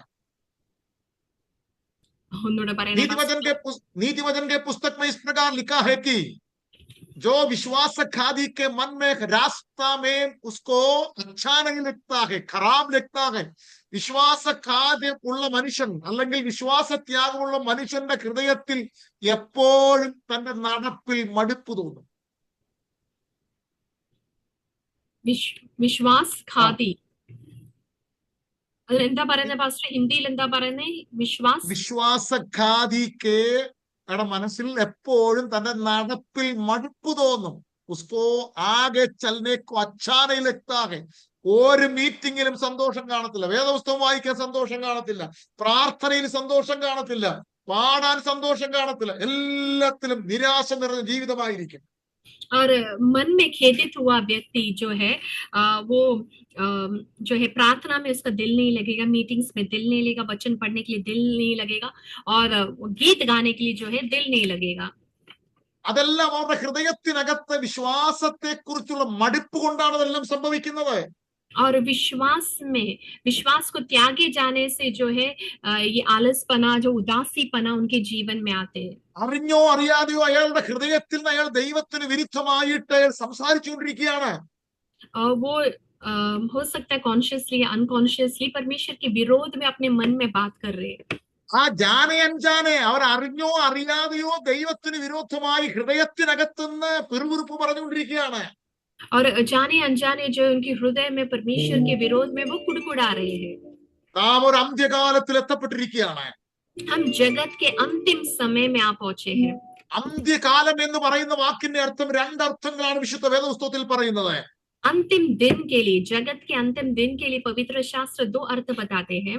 ഒന്നാമത്തെ കാര്യം, പെന്തക്കോസ്ത് നാൾ മുതൽ കർത്താവിന്റെ രഹസ്യാഗമനം വരെയുള്ള കാലത്തെ അന്ത്യകാലം, ലാസ്റ്റ് ടൈം എന്നാണ് രേഖപ്പെടുത്തിയിരിക്കുന്നത്. और पेंतिकोस के काल में परमेश्वर का दूसरा पहला आगमन के लिए जो है अंतिम काल कहते हैं। രണ്ടാമത്തെ കാര്യം എന്ന് പറയുന്നത് അന്ത്യകാലം എന്ന് പറയുന്നത് സഭയുടെ റാപ്ചർ അല്ലെങ്കിൽ സഭയുടെ ഉൽപ്രാവണം, ചർക്കലീസ ഉത്ഥാനേനാക, ആ വക്തിന് പറയുന്ന പേരും അന്ത്യകാലം എന്നാണ് പറയുന്നത്. और दूसरा कलीसिया का रप्चर या उठा ले जाने का वक्त को जो है अंतिम काल करके कहते हैं। അതുകൊണ്ട് ഈ രണ്ട് കാര്യങ്ങളുടെ മുമ്പിൽ സൂചനയായി രേഖപ്പെടുത്തിയിരിക്കുകയാണ്. और ये दो बातें जो हमें सूचना के तौर में बताया है। ഇത് അന്ത്യകാലം ലോകാവസാനത്തിൽ എത്തപ്പെട്ടിരിക്കുമ്പോൾ और हम जगत के अंतिम काल में आ पहुंचते वक्त നാം ആരും വിശ്വാസത്യാഗ എന്ന കൂട്ടത്തിലകപ്പെടരുത്. हम विश्वास में वंचित ना होना है। അഞ്ചാമത്തെ വാക്യത്തിലേക്ക് മടങ്ങി വന്നിട്ട് ഒന്ന് രണ്ട് കാര്യം കൂടെ പറഞ്ഞ് ഞാൻ അവസാനിപ്പിക്കാം. 5वें पद में हम आएंगे और कुछ बातों को मैं बता के यहाँ समाप्त करना चाहूंगा। അവരിൽ മിക്കവേരിലും ദൈവം പ്രസാദിച്ചില്ല. उनमें से कई लोगों में, बहुतों में परमेश्वर प्रसन्न न हुआ। God is not pleased many of them എന്നാണ് കൊടുത്തിരിക്കുന്നത്. പലരിലും, സബ്മേസെ അധികോസെ, പലരിലും ദൈവം പ്രസാദിച്ചില്ല. वचन कहता है कि परमेश्वर बहुतों से या अधिकतर लोगों से प्रसन्न नहीं हुआ। അവർ ആത്മീക ആഹാരം കഴിക്കാഞ്ഞിട്ടാണോ, അവർ ആത്മീക ജലം കുടിക്കാഞ്ഞിട്ടാണോ, അവർ മോശയോട് ചേരാഞ്ഞിട്ടാണോ, അവർ സമുദ്രത്തിലും അതുപോലെ തന്നെ മേഘത്തിലും സ്നാനമേൽക്കാഞ്ഞിട്ടാണോ ദൈവം അവരോട് പ്രസാദിക്കാന്ന് എന്നാണ് എന്റെ ചോദ്യം. यहाँ पर सवाल ये है कि क्या उन्होंने आत्मिक भोजन नहीं खाया था, क्या उन्होंने आत्मिक जल नहीं पिया था, क्या वो मूसा के साथ जुड़े नहीं थे, क्या वो समुद्र के बीच से पार होकर और बपतिस्मा बादल के नीचे होकर बपतिस्मा न लिया था। വാഗ്ദത്ത നാട്ടിലേക്കുള്ള യാത്രയിൽ, പാലായനത്തിൽ യാത്രയിൽ അവരുടെ പലരുടെയും ശവശരീരങ്ങൾ മരുഭൂമിയിൽ വീണു. उनमें से कई अधिकतर लोग, बहुत सारे लोग जो है वायदे के देश में जाते वक्त, यात्रा करते वक्त मरुभूमि में ही मारे गए। വാഗ്ദത്ത നാട്ടിലേക്കുള്ള യാത്രയിൽ അവർ പലരും പട്ടുപോയി. और उस मरुभूमि में वायदे के देश के और यात्रा करते वक्त ही कई लोग जो है मरुभूमि में ढेर किए गए, मारे गए। ഇസ്രായേൽ ജനത്തിന് വാഗ്ദത്ത നാട്ടിനും ഫറവോന്റെ അടിമത്തിൽ നിന്ന് വിടുതലിന് ശേഷം അവർക്കൊരു പീരീഡ് ആയിരുന്നു ഈ മരുഭൂമിയിലെ യാത്ര. ഒന്നുകൂടെ പറയണേ പാസ്റ്റങ്ങള്. ഇസ്രായേൽ ജനം മിസ്രയീമിൽ നിന്ന് പുറപ്പെട്ടതിന് ശേഷം വാഗ്ദത്ത നാട്ടിന്റെ ഇടയിലുള്ള സ്ഥലമായിരുന്നു വിൽഡേർനെസ് വാണ്ടറിംഗ് ഓർ വീരാൻ की യാത്ര.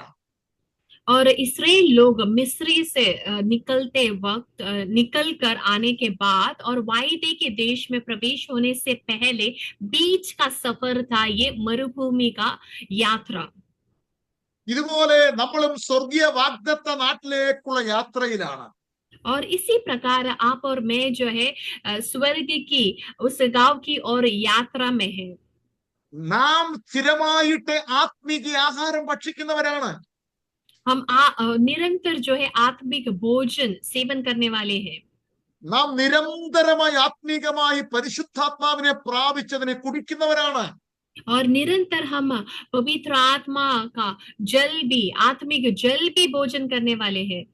പക്ഷെ നമ്മുടെ ചലനങ്ങളിൽ, നമ്മുടെ മൂവ്മെന്റുകളിൽ, നമ്മുടെ ചലനങ്ങളിൽ, നമ്മുടെ ഇടപാടുകളിൽ ദൈവത്തിന് പ്രസാദമുണ്ടോ എന്ന് നാം ചിന്തിക്കേണ്ടതാണ്.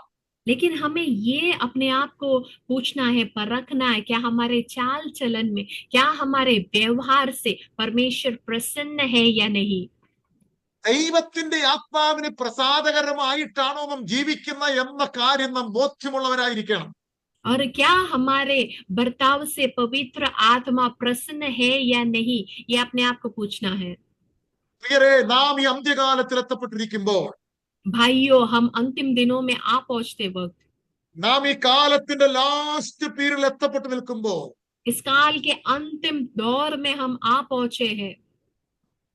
നോഹ തന്റെ പെട്ടകം പണിതിനു ശേഷം പടിപ്പുരയ്ക്കൽ നിന്ന് പ്രസംഗിച്ചതുപോലെ, नोहा जो है जहाज बनाने के बाद जिस सम्मान खड़े रहकर उसने एक प्रचार किया, ലാസ്റ്റായിട്ട് ആ പെട്ടകത്തിന്റെ വാതിൽ ദൈവം അടയ്ക്കാൻ തുടങ്ങുന്നതിന് മുന്നമേ നിന്ന് പ്രസംഗിച്ചതുപോലെ, और परमेश्वर उस जहाज के द्वार को बंद करने से पहले जिस सम्मान उसने खड़े रहकर प्रचार किया, ലാസ്റ്റായിട്ട് നോഹ പ്രസംഗിച്ചതുപോലെയുള്ള അന്ത്യകാല പ്രസംഗങ്ങളാണ് ഇപ്പോൾ നടന്നുകൊണ്ടിരിക്കുന്നത്.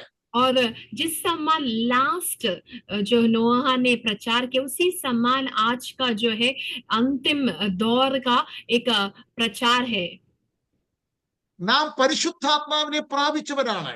हम पवित्र आत्मा को प्राप्त किया है. എന്നാൽ 10 തരത്തിലുള്ള ആത്മീക കാര്യങ്ങളാണ് നമുക്ക് അത്യന്താപേക്ഷിതമായിരിക്കുന്നത്. और 10 तरह की आत्मिक चीजें बहुत मुख्य है. പുതിയ നിയമസഭയ്ക്ക് ആത്മീകമായിട്ട് 10 പ്രധാന പോയിന്റുകൾ, ഞാൻ ആ പോയിന്റ് മാത്രം പറഞ്ഞു വിടുകയാണ്, നമുക്ക് സമയമില്ലാത്തതിനാണ്.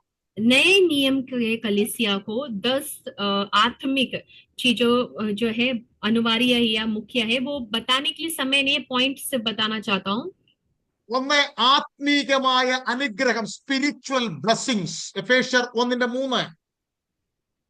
आत्मिक अनुग्रह, इफिसियों का രണ്ടാമത് अध्याय ആത്മീക का 3. ശരീരം, 1 കൊരിന്ത്യർ 15:44. और दूसरा आत्मिक शरीर, 1 कोरिन्थी 15 अध्याय उसका 44 वचन.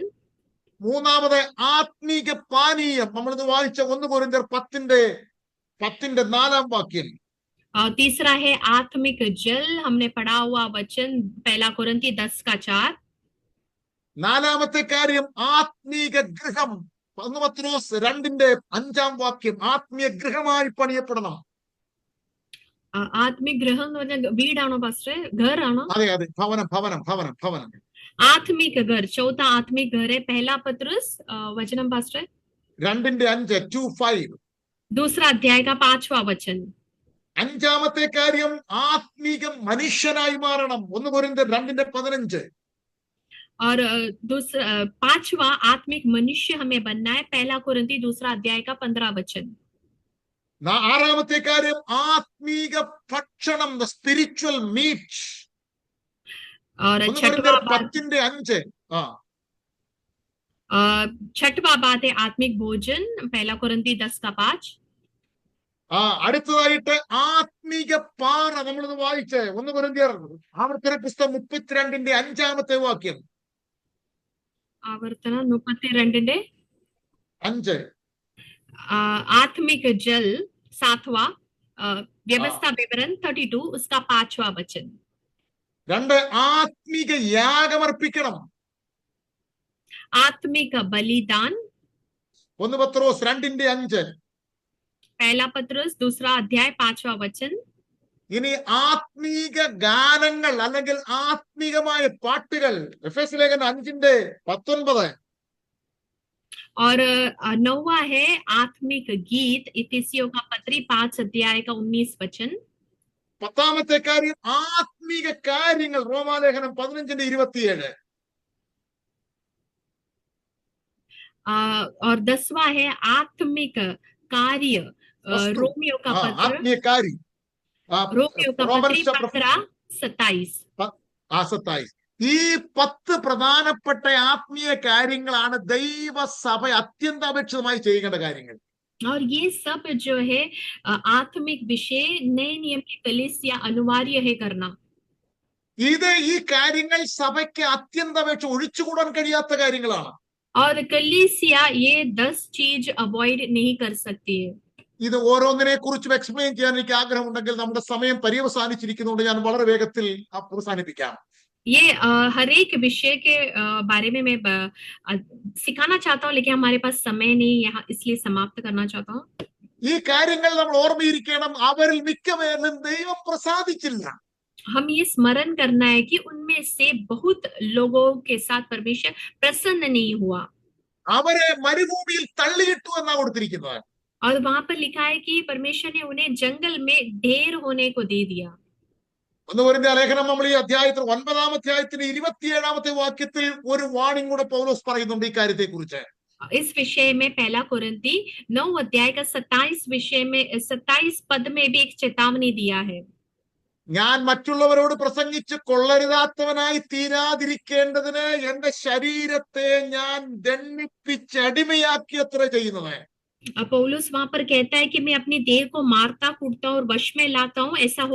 ऐसा ना हो कि औरों को प्रचार करके मैं आप ही किसी रीति से निकम्मा ठहरूं.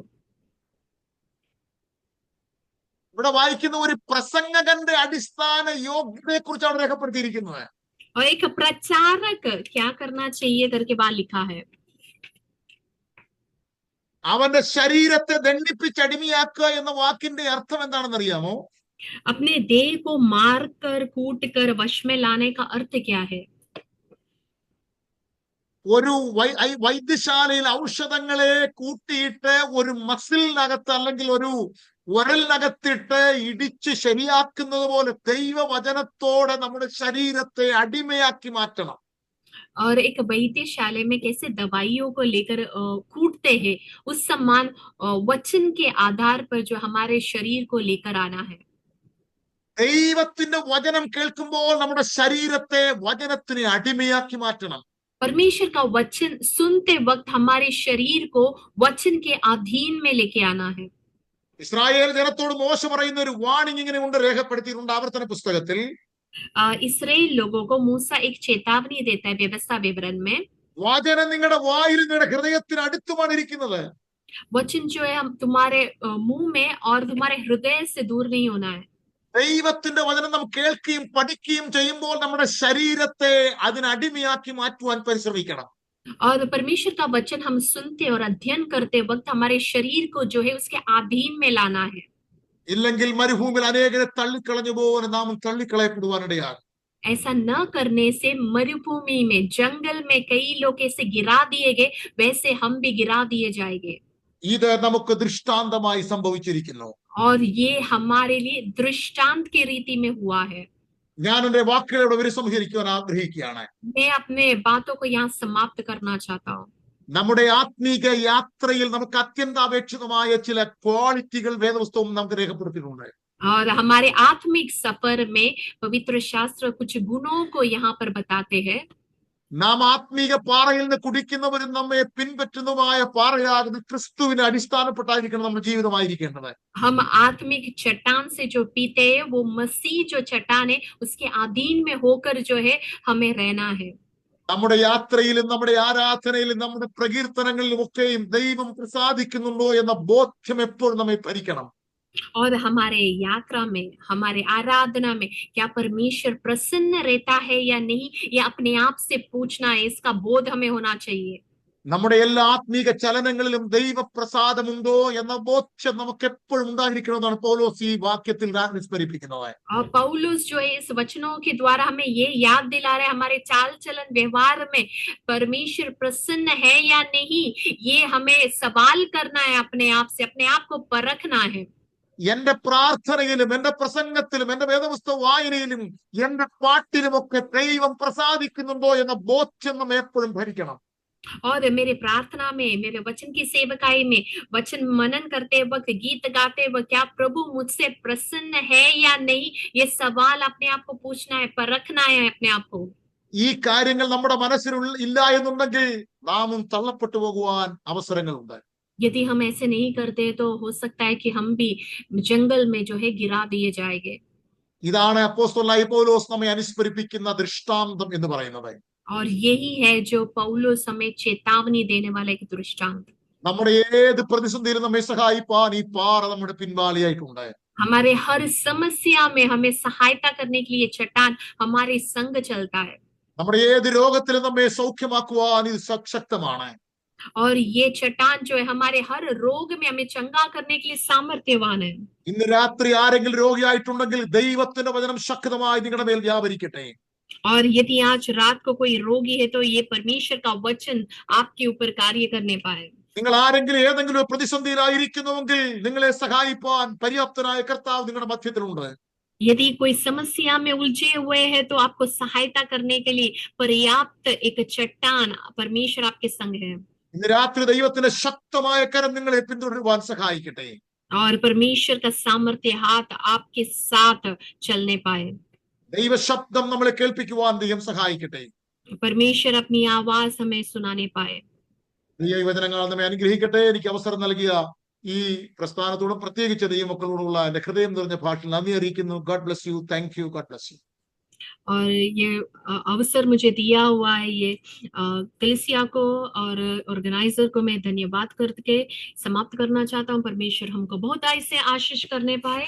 हालेलुया। परमेश्वर के दास को जो है अब दिल की भाषा से धन्यवाद करती हूँ। एक आशीष भरा जो है टीचिंग, वचन की गहराई, हालेलुया, हमें आज सुनाया। हालेलुया। और मैं विश्वास करती हूँ, हालेलुया, मेरे लिए आशीष था, आपके लिए भी आशीष था करके मैं यकीन करती हूँ, विश्वास करती हूँ। अपने हाथों को उठा के प्रभु को धन्यवाद करेंगे।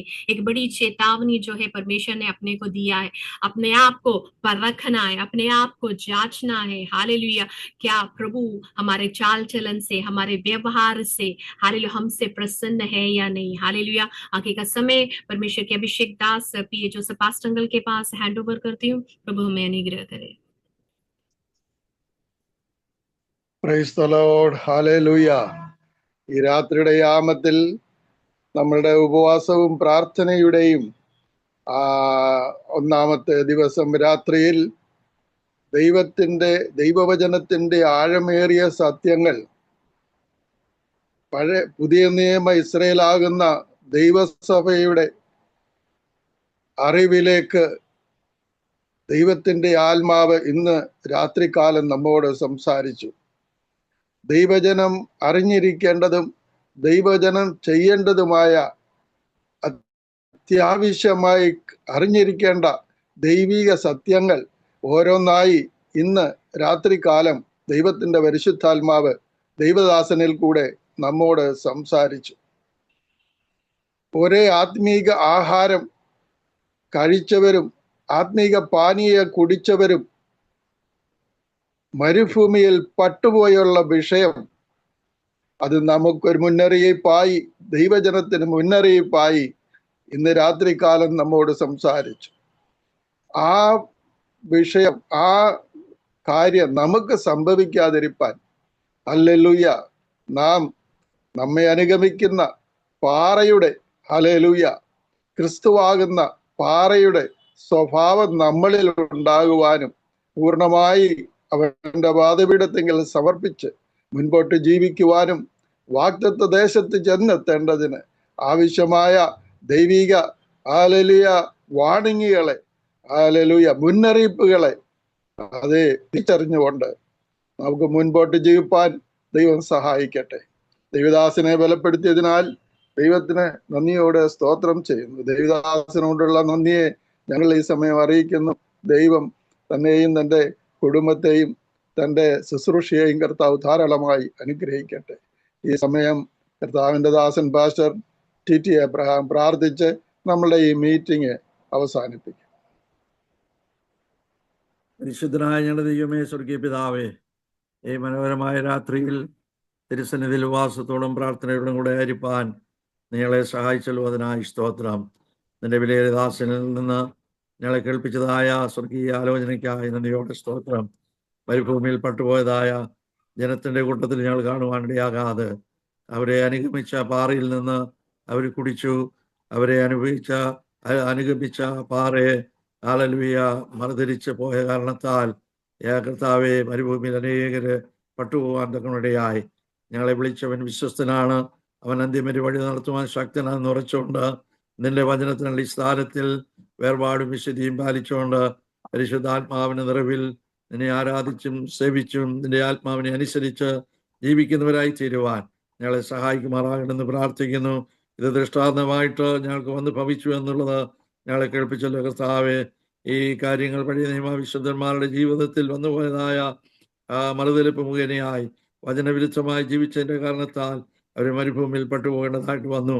എന്നാൽ വചനമനുസരിച്ച് ജീവിച്ച ഭക്തന്മാരെയെല്ലാം കനാൻ ദേശത്തേക്ക് എത്തിച്ചേർക്കുവാൻ നിനക്ക് പ്രസാദം തോന്നിയതുപോലെ ഈ മരുഭൂമി യാത്രയിൽ യേശുവിനെ കർത്താവിനെ രക്ഷിതമായി സ്വീകരിച്ച് മനസാന്തരപ്പെട്ട് സ്നാനപ്പെട്ട് അഭിഷേകം പ്രാപിച്ച് ആത്മീയ നിറവിൽ ദൈവത്തെ ആരാധിച്ച് കർത്താവിന്റെ വരവിന് വേണ്ടി നോക്കി പാർക്കുന്ന തന്റെ ഭക്തന്മാരെ ചേർക്കുവാൻ മദ്യപാന വിരുവിൽ കർത്താവ് വരുവാൻ പോകുന്നതിനായി സ്തോത്രം.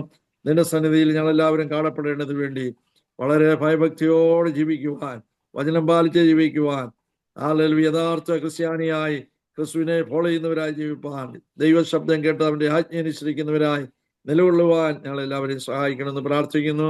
നിന്റെ വിലയേറെ ഭക്തനായി പ്രാർത്ഥിക്കുന്നു.